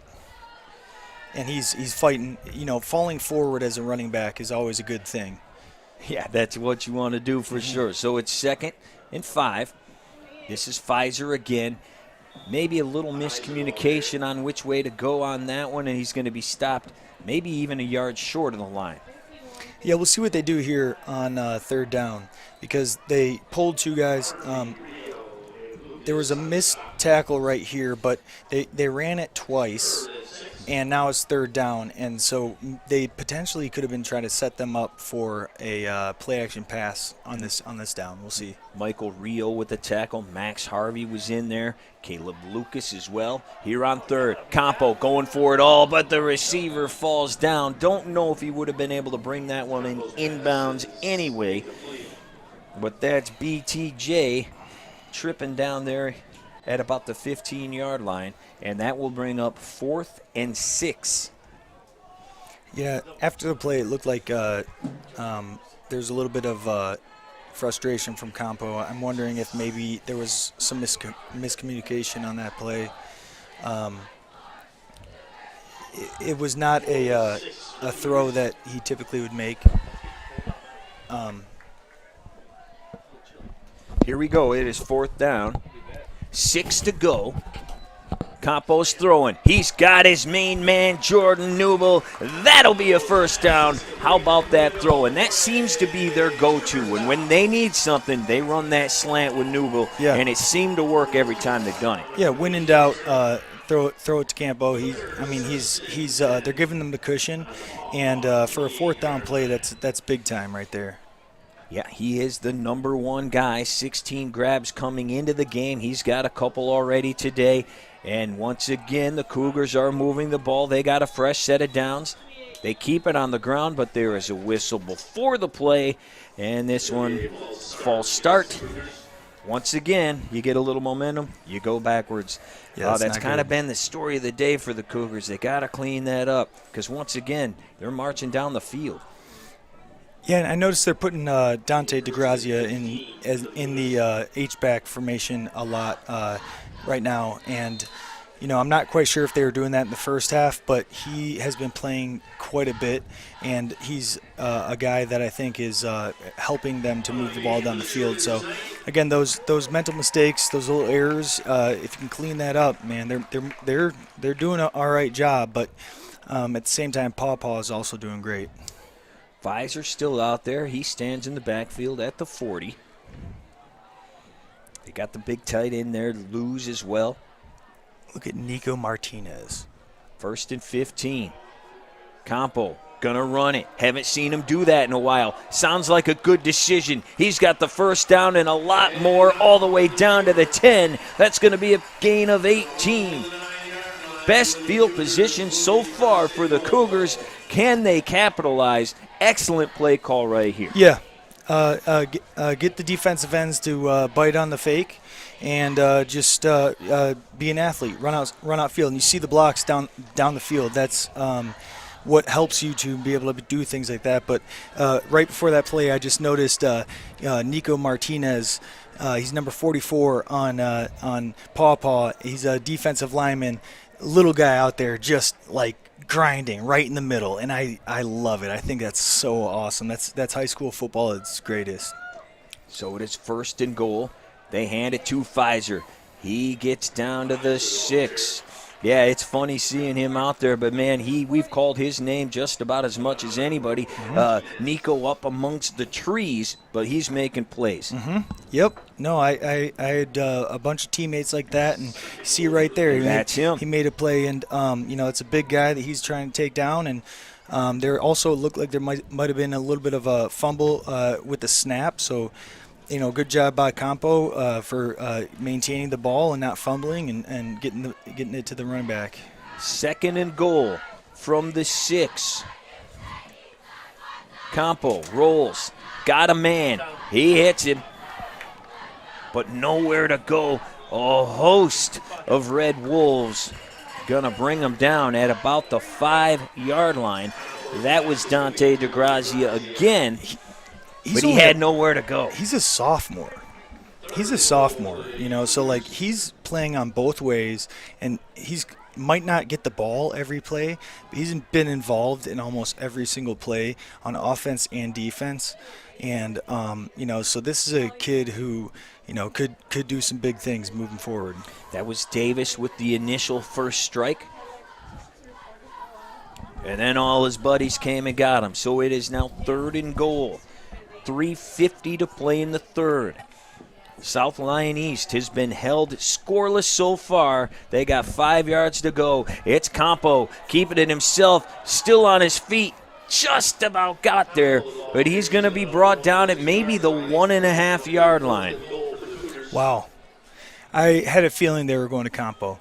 He's been running the ball. They've been blocking really well, but look at this effort right here by Max Harvey.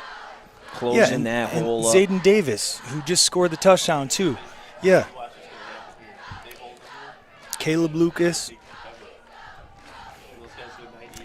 So it is 4th in the paint. Another 4th down attempt here. And they're going for it. Of course. Down 22-0 on your home field. 3 minutes to play. In the shotgun. Campo. Gonna throw right over the middle. He's got the tight end. That's a touchdown. Luz gets his team on the board for the first time. This is a great play call. As a running back, I always want to, I feel like when it's 4th and 1, we got to run the ball. But what they did was spread the defense out as wide as they possibly could, do a pretend fake call or fake run, and just throw it to the open man. Kick is up, and it is good. So with 2:49 to play in the 3rd, South Lyon East getting on the board for the first time. Now down 22-7. It's a ball game. State Champs is located on the campus of Lawrence Technological University. They offer over 20 varsity sports, including football. You can recruit yourself at ltuathletics.com. And John, I wanted to say, before they got the ball there, we have not seen Angelo Lelugerage at all. The junior tight end, he was big on that drive, helping block down the field, and then he comes up with a 2-yard touchdown. Yeah, I think they are the coaches. They have a good coaching staff, and they're really being strategic about how they're playing their players. And you notice, again, Dante DeGrazia, he's out here on kickoff again, and they don't come off the field. They're players who are great. They play, and that's how high school football really should be. And so that was a great drive. That's what they should have done in the last few drives. The sophomore boots it away, but it is going to go out of bounds, and that'll be a penalty. Watanabe. I was going to say, too, thanks to Hungry Howie's for the pizza at the halftime. That was nice. And again, we do Hungry Howie's sponsors the Football Player of the Year award, which is a vote. So everybody go on statechampsnet.com and vote for your Player of the Year. Absolutely. Mr. Football Award. We also have the Anvil Award given to the best lineman or linebacker. You can vote for those guys as well. StateChampsNetwork.com. And we've got some big-time names on there, some high major Division I talent. You want to check them out. So now Paw Paw trying to answer. We got a flag early, though. This one's going to get wiped out. It's going to be a false start against the Red Wolves. False start. A little momentum maybe for the Cougars. They score for the first time. Now right away on first down, false start, setting up 1st and 15 from the 30. This is probably the first time I feel like I've seen Paw Paw be at 1st and 15. Right. I have not seen this scenario yet. They played a clean game so far. Up 22-7, late in the third. Up the gut. Nice gain on first. This is challenging for me. Leonard. Yeah, this is challenging for me to see where the ball is going.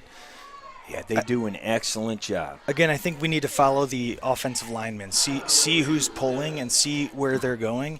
And let's see here on this replay. The first guy got it straight up the gut. That's Leonard. So if the key for the defense is watching the offensive line. Second down, this time it's Sylvester. He goes around the top side, gains maybe a couple, setting up 3rd and manageable. I think that was a big play that was stopped. And that was also 88 who made that play, I think. Lose, that's your guy. Yeah, that could have been a big play. Because he had multiple blockers in front of him, and I think simply he may have just tapped his feet well enough that he fell down. So it is 3rd and 4 from the 41. Up the middle, he's going to be close, and I think he did get the first down. Yes, he did to the 46. That was Leonard again. Hungry Howie's is a great partner of the State Champs Networks. As we told you, Mr. Football and Anvil Awards.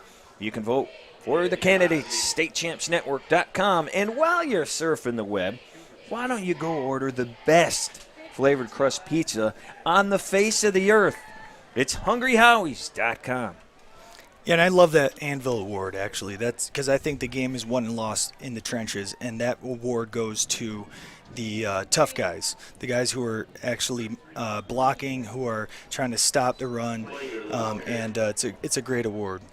And here you can look at it right here. Here's the guys who are on our list. That was Planger there on first down. Antonio Gates Jr. Do you think he's any good? Oh, yeah. Pretty darn good. Look at the colleges that we have on here. Notre Dame, Central Michigan, Michigan State, Notre Dame. Some awesome kids right there. Go check them out. StateChampsNetwork.com. You can vote for your favorite player. 30 seconds now. Paw Paw has crossed the 50. Running on second down. And that is Planger again. And he is close to the sticks again. Yeah, that was Caden Bosch who made the tackle there. He's one of the captains also. And you see, it's as much as we talked earlier about how they're not 3 yards in a cloud of dust, they also can be. And the clock just keeps ticking. It's 10 seconds left in the third quarter. This is about to be the end of the third quarter. And South Lyon East got the ball once. So that makes it very difficult.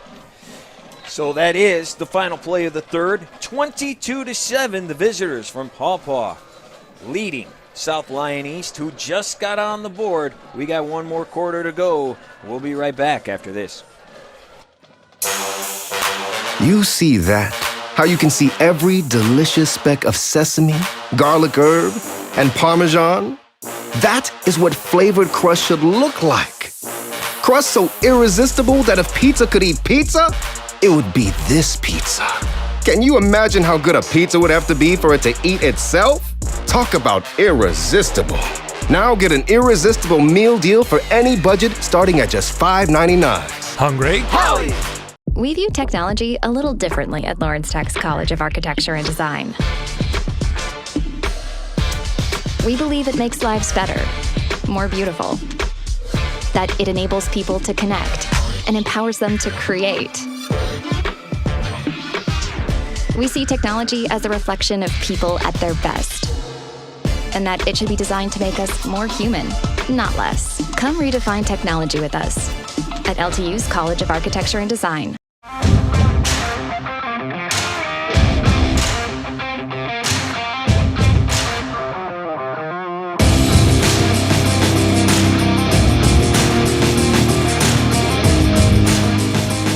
Welcome back to South Lyon East High School, where Paw Paw has the lead 22-7. First play of the fourth quarter here. And it is another run straight up the gut, first down. This is what they do, a pickup of 5. Well, and, do you know what Paw Paw stands for? What that means? Go. What do you got? got? So I Googled this, and forgive me if I'm wrong, but I believe it's a tree. And it's not the only Paw Paw in the United States of America. So, you always pass it on when you're going to Kalamazoo. But great community. And honestly, South Lyon East, these facilities are absolutely beautiful and outrageous. If that is not true, send your hate mail to john.goebel at statechampsnetwork.com. I don't even know if is that your email? Probably is. Second down, little pitch. And how about this? Sylvester, he's getting free. And will he get caught? No, sir. Once again. Oh, they are saying out at the 1. He reached for the pylon. He hit the pylon, but it sounds like he went out right before. He's got some speed. That was great vision. Yeah, that was a great run. And Lambeth tries to knock him out here. I mean, great effort on both sides, but we'll see here if this was a touchdown. Unfortunately, in high school, you don't have instant replay challenge, but all you got to do is get the tip of the ball. Oh, man, that's all you got to do is get the tip of the nose of the football over the very front part of the line, and if you hit the pylon, that also counts as a touchdown. Yeah. But, great run either way. Absolutely. Sylvester with a chance to cap his drive, but how about the hit? Big 6'6" was in there. Jordan Atkins keeping him off the board. Yeah, that was he got through somehow and did not lay back at all. Yeah. And then he gets a little help. That prevented the touchdown. If they don't score on this drive, then that's it makes that call a little bit more important. But right now the South Lyon has to really buck up and do their best to stop them. Paw Paw on the doorstep, looking to put this one out of reach. The clock is running. 10 and 15 now to play in the game. It's second and goal And once again, Wow. great defense. This time, Dante DeGrazia hitting him as soon as he gets it and pushes him way back. This guy is all over the field. He's all over the field, and he's just a football player. You can just see it. And look, he's going after the ball right now. He's trying to strip the ball because they got a gong on their sidelines. That's called Right. the turnover gong that they bang every time they get a turnover. And to get a turnover against a team that just runs, 100% of the time, you got to get a fumble.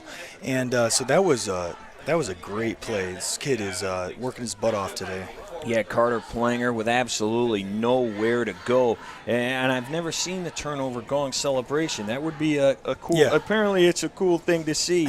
Paw Paw does not want to see it, though. They're facing 3rd and 5. It's Sylvester, and he is going to walk in. There is a flag, but he walks in.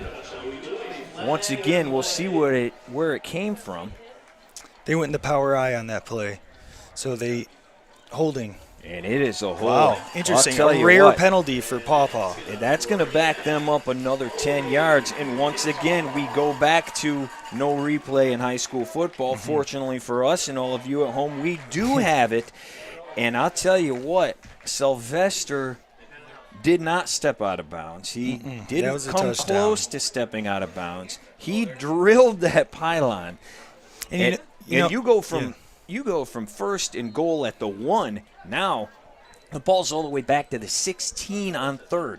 And I have a love-hate relationship with referees, and I feel like these guys are taking time out of their day to do it, and it's really, really hard. So I don't know why, but either way, let's see what happens here. Man, this is number 21. This is Leonard. He gets a bunch of those yards back down to around the 5-yard line. Yeah, you mentioned it. You're not going to get every single call. You're going to miss a couple. That one could prove to be a huge swing, though, in this game as we are under 9 minutes to go now. I don't see them bringing Vasquez out.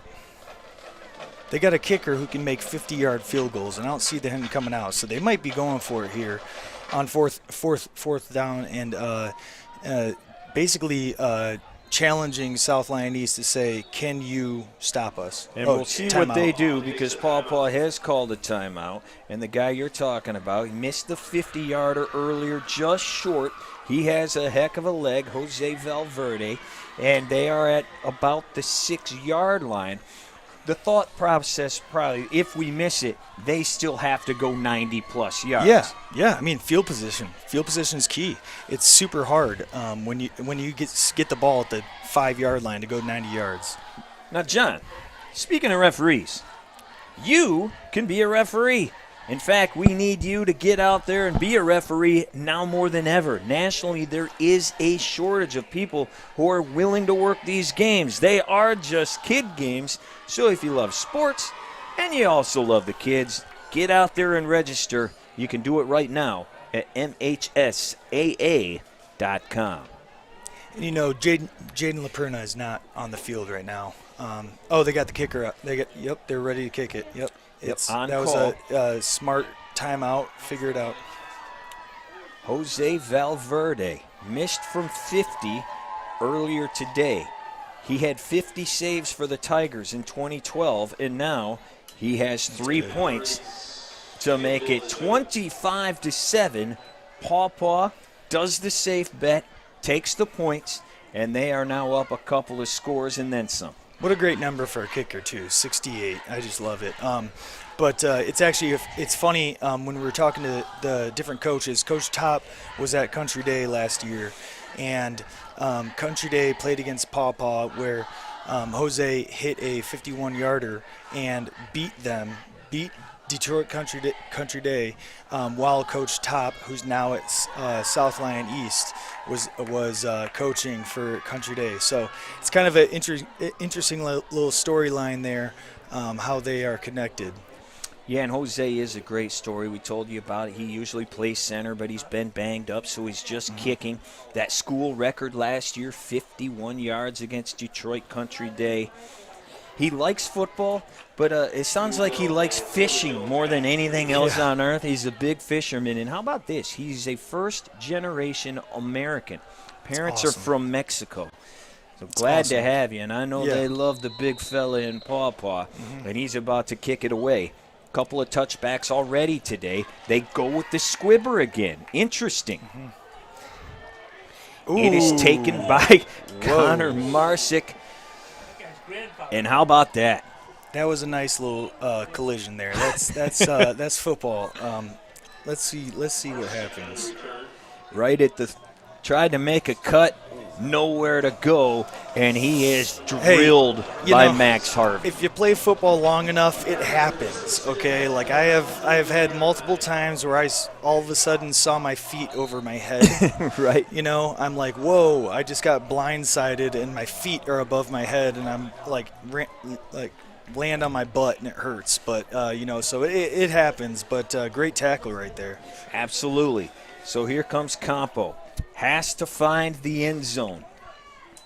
All by himself. He gets hit as he throws over the middle. This one's tipped, nearly picked off by Connor New. Did you see that blitz? I did see it. That rush just looked. First time he's really felt this pressure today. Yeah, they brought two linebackers. Actually, the one linebacker was a spy, but they brought the one. So there was more guys rushing than there were guys to block them, which is very difficult for the offensive line to do. So he did a great job actually to get rid of the ball, because that's a disaster. They're bringing it again. This time he slings it out there, got his man, Tillman Jones, doing damage, getting to the 46, big-time pickup right there, 15 yards. They needed that. But again, to the pressure, we have not seen Campo under pressure very much at all today. Yeah, so they did the right thing. If they're going to bring some blitzers, then get the ball out. Get the ball out to the sidelines, spread the game out, call their bluff. Braden Tillman Jones with the reception. Nice stiff arm down there as well. There he is again. Newbill breaks a tackle, picks up the first, all the way down to the 40. I'm telling you, this team, that's a great play. So they got the defensive backs out of the way. The linebackers did not blitz on that play because of the play called beforehand, and now it's and they're doing tempo now, John. They're moving the ball. They know they need a bunch of scores.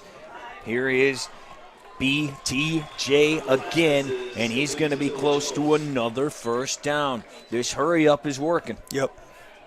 NASCAR offense. You got to go as fast as possible. And look, the ball was just thrown down, and so the time is clicking down right now because the ball was not thrown back to the referee. That's it's unfortunate, but they got to hurry up. 7:25 to play. South Lyon East down 25-7, looking to pick up their second win of the year. Nick Campo, he has it, slings it out quick. Great job, and how about the cut there by Brady? First down, ball across the 25. Yeah, that's like a simple swing pass. They're playing 15 yards off. And the thing is, for Paw Paw, they're saying, we'll give that to you. Right. Because, we know that the clock is against you right now, so we'll give you that. You can score a couple touchdowns and we'll still win, Take what you're given. Campo slinging it again as soon as he gets it. There's his man again 3 or 4 times now right in a row. Braden Tillman Jones, the captain, senior. Dink and dunks, little short passes, which I think, fortunately or unfortunately for Paw Paw, they're happy to let that happen. You can keep doing that because the clock right now is ticking, does not stop. Cougars in the red zone for the third time today at the 19. It's 2nd and 3. 6:15 left. Campo going for the score, and he's got the score. Drew Meyer goes up and gets it. Touchdown, South Lyon East. I was literally about to say right before that play, they got to throw it up top. They got to at least, like, throw something up there. And great protection, great ball, and, like, look at that catch. Yeah, Moyer went up and got it. He makes it look easy, but that's not an easy catch. That is now his 4th touchdown of the year for the junior. He's another guy Coach told us he can be explosive. Haven't seen a ton of it today. He sure was right there. And don't look now. This game is not over. 25-14, 6:12 left. But South Lyon East has to come up with a quick stop here. Yeah, they do. And to the point about Drew Moyer, too, he is not only a football player, he's a basketball player also. A lot of these guys play multiple sports. And he plays both ways, has 2 interceptions this year, so he's a guy, he's a weapon, and I think that was a great drive by them, and we'll see if they can continue to improve it. There's 6 minutes and 12 seconds to go, so what did they do on this kickoff? Did they kick it off, or did they do an onside kick?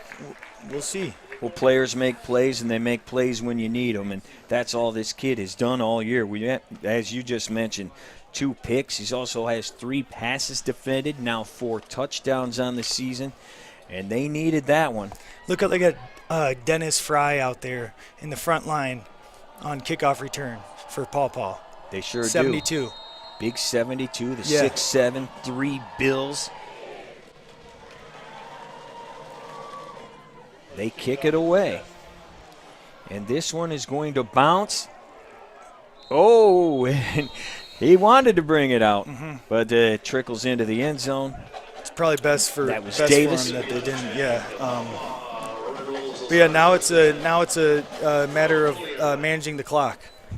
How do you do this against a team who runs the ball as much as Paw Paw does? So Paw Paw is going to try to get just chunk out the yards and run that clock down. That's what they have done all day. The clock has just rolled and rolled and rolled, and that's what happens when you throw the ball 0 times today. Wow. Hey, you know what? That's a running back's dream. So I actually like that.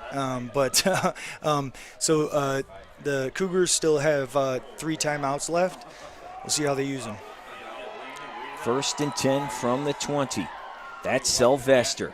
He gets a couple, about to the 24, 23. And the Cougars they need a 3-and-out right here, because then they've got to march right back and put another quick one on the board, down 11. Yep, just to make it close. And you see here, look at those pullers. How many guys that they're pulling out there? They got a wall. But a great job there. Yep. There's Moyer making the first contact. Luge got in there as well.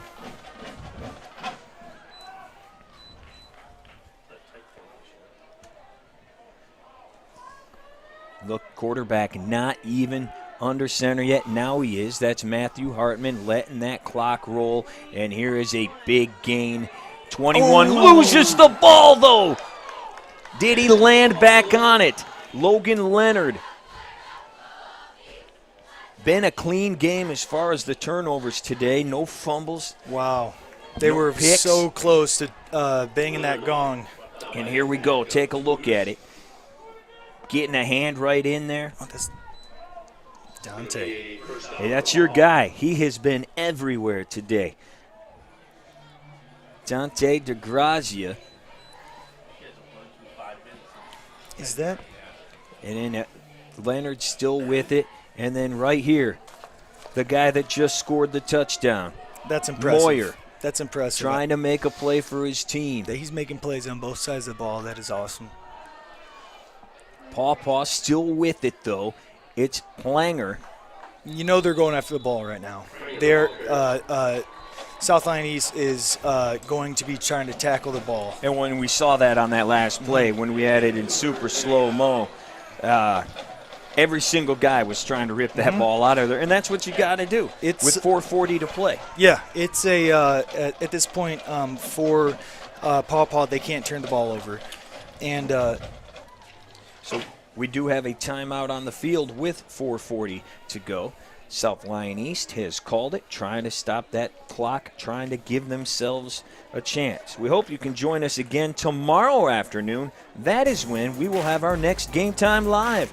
It's going to be one of the best high school rivalries, maybe the best in the state of Michigan. Detroit Catholic Central taking on Brother Rice, the big-time Catholic rivalry, and this one will be the Boys Bowl from CC. Yeah, two impressive teams, actually. I'm excited about this game.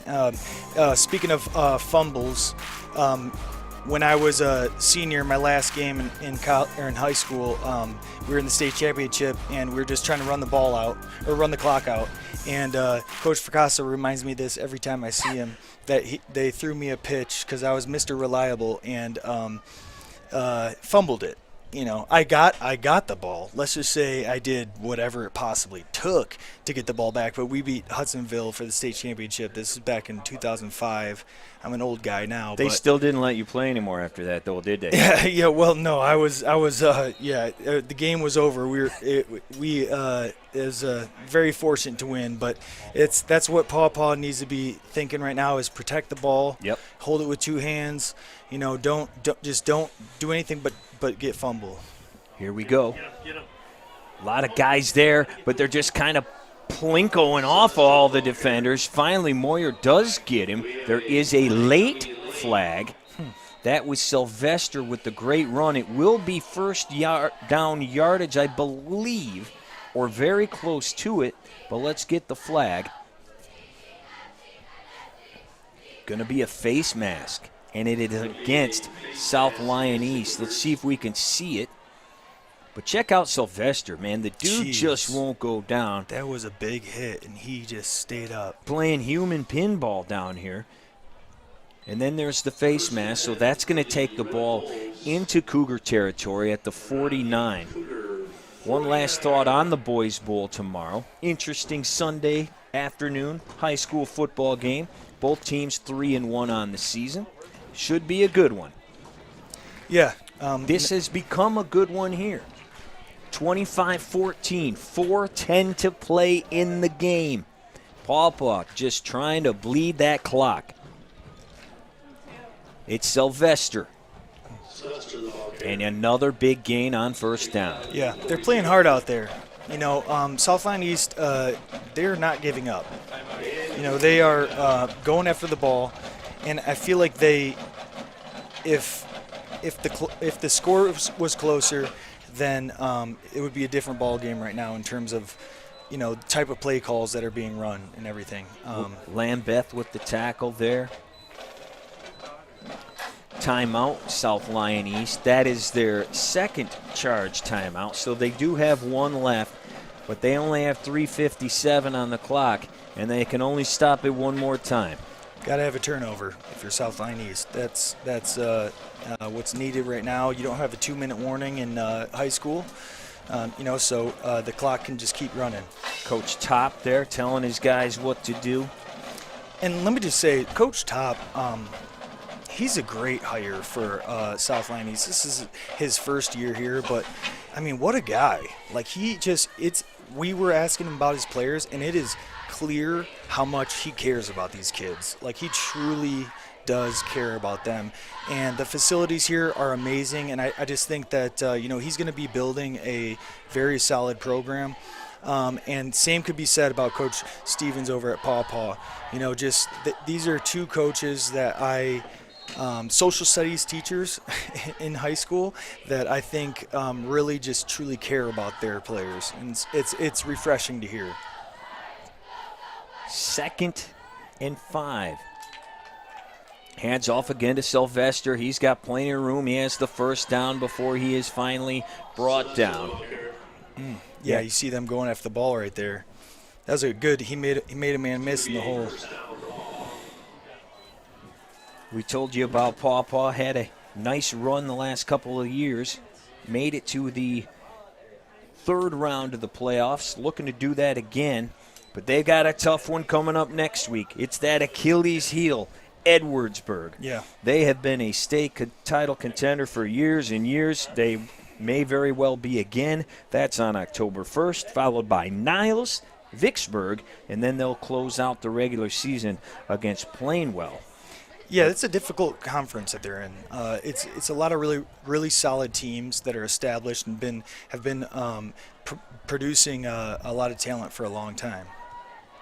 So it is first down again, and it is that guy again, Sylvester. This is why he keeps racking up the yards each game. Near first down yardage again on first. Just short, maybe half a yard. We told you about the remaining schedule for Paw Paw. South Lyon East next week has Walled Lake Central, Lakeland, Milford, and then the rivalry from across the street, South Lyon, to close out the regular season. Carter Planger on that last play, number 23 for Paw Paw, just had a great block against Grant Roslinski, who is not a small man. And these guys they want it. It's tough, but they're fighting after these yards, and the clock just keeps ticking. Well, in crunch time, you go to your main man, and it was Sylvester again. And I love seeing at the end of this play, they're helping people up.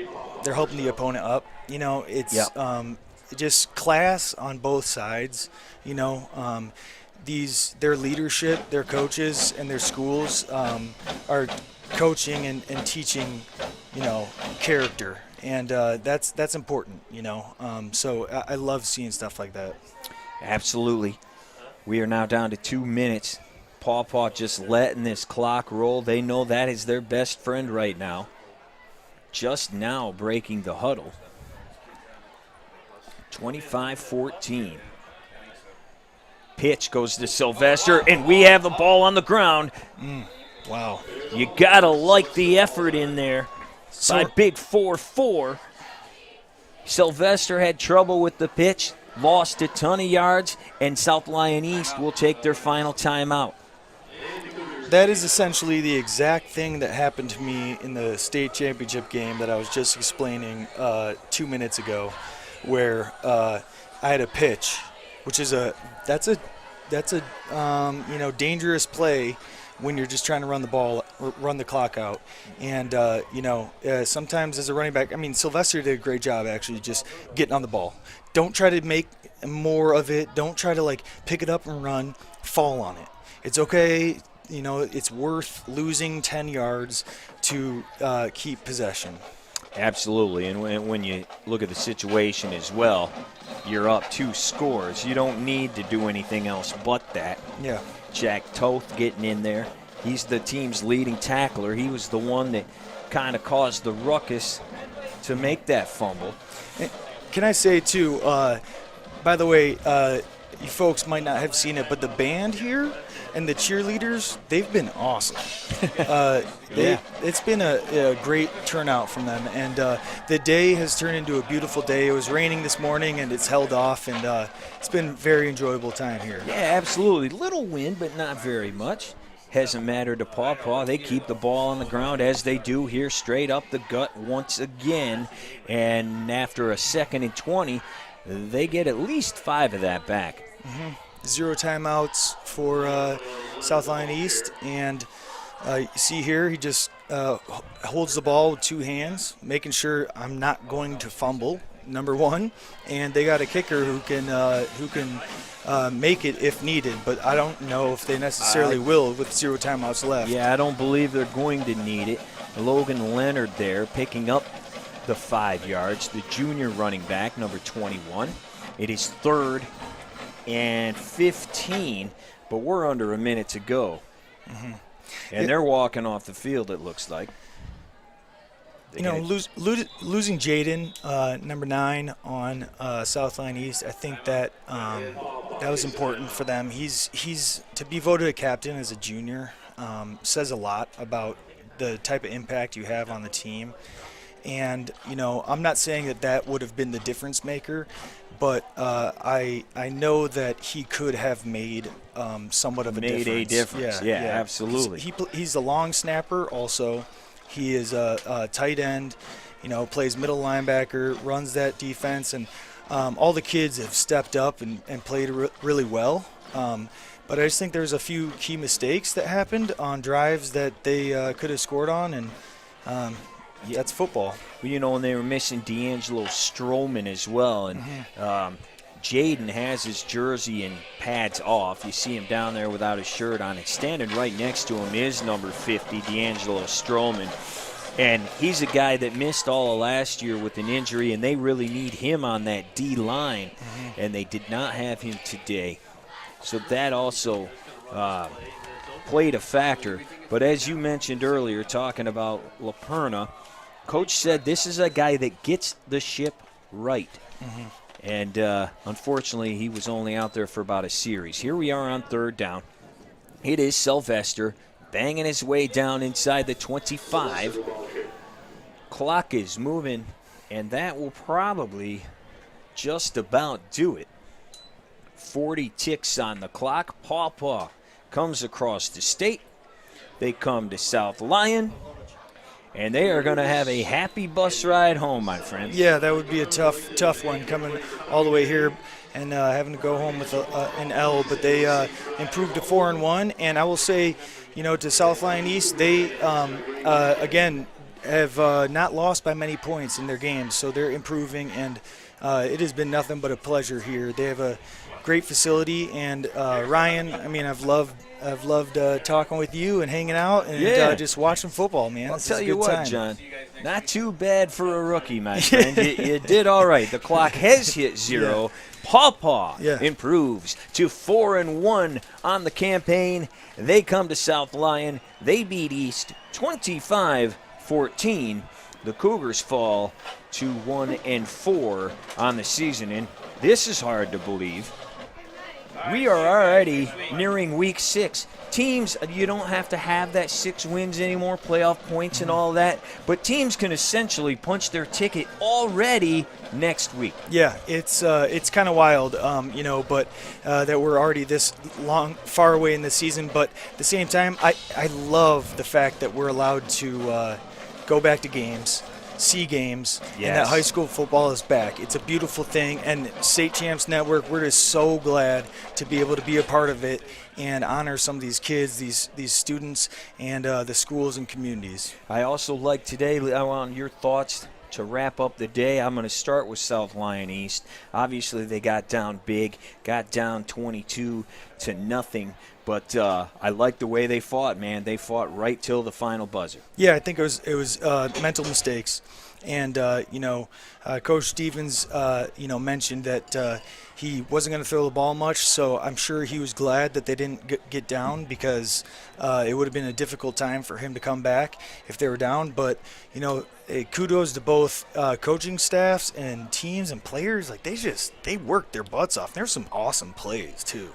Well, and the T was as advertised. They did not throw the ball one time, did Paw Paw. It was all on the ground, and they did an awesome job. Did you ever play against the T? And I know you know people that have. What did they tell you? How difficult is it? And now that you're seeing it, what do you think?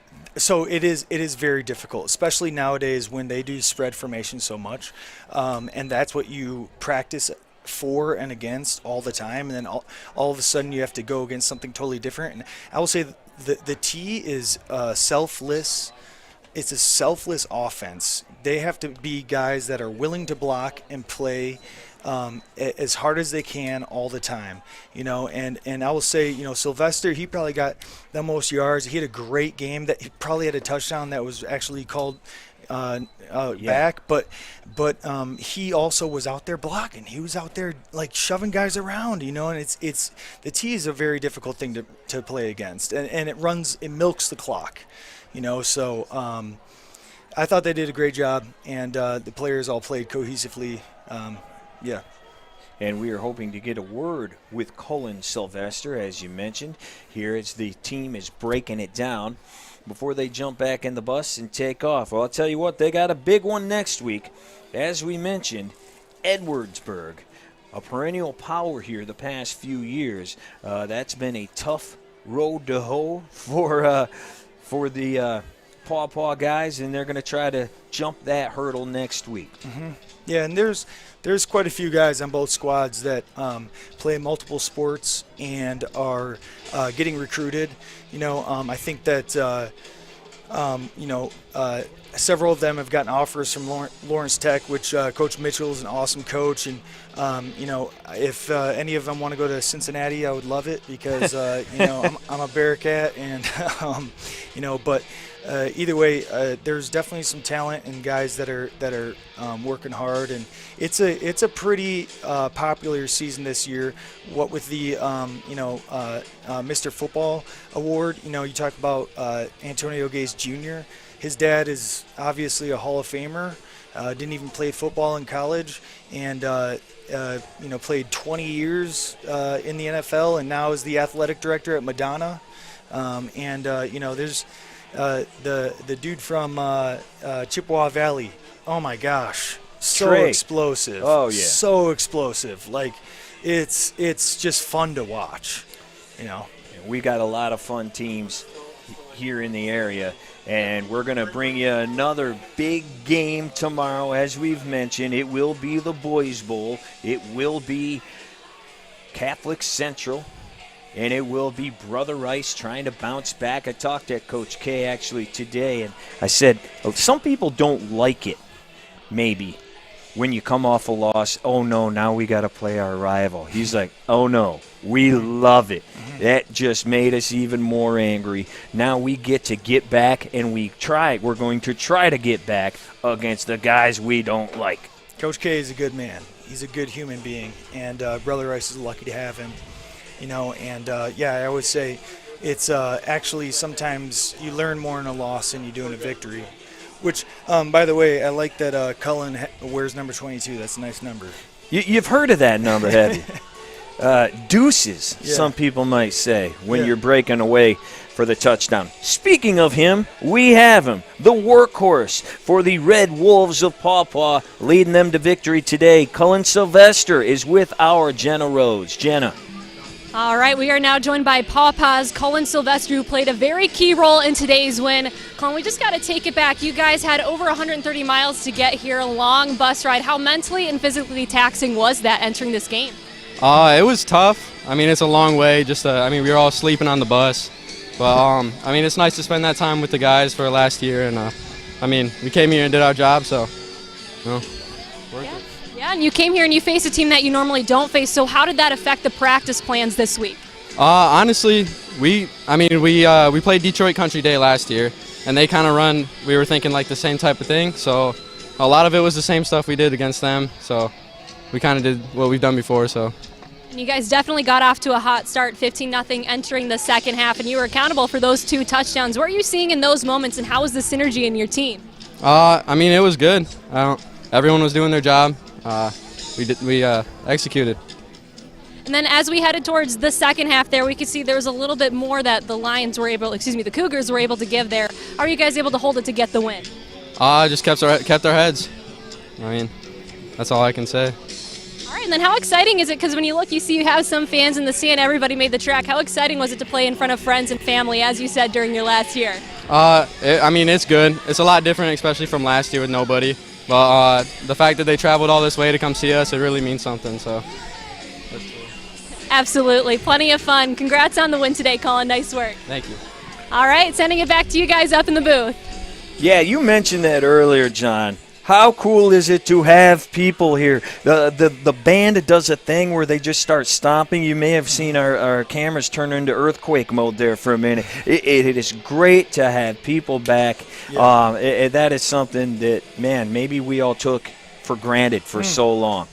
Amen. Yeah, no, I agree. And being a Saturday afternoon game, for the amount of people that came out, you're competing against, a lot of college games and everything. But I like that dude, Cullen. He's a no-nonsense guy. And they did their job today. Did a great job.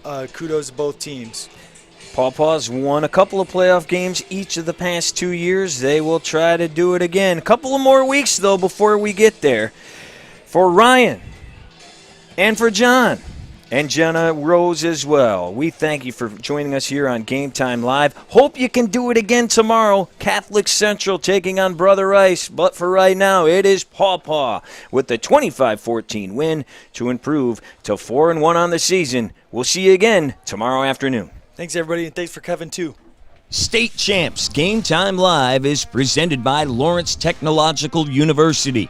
You can recruit yourself at ltuathletics.com. It's also brought to you by Hungry Howie's, famous for flavor. The Michigan High School Athletic Association, promoting the value and values of educational athletics.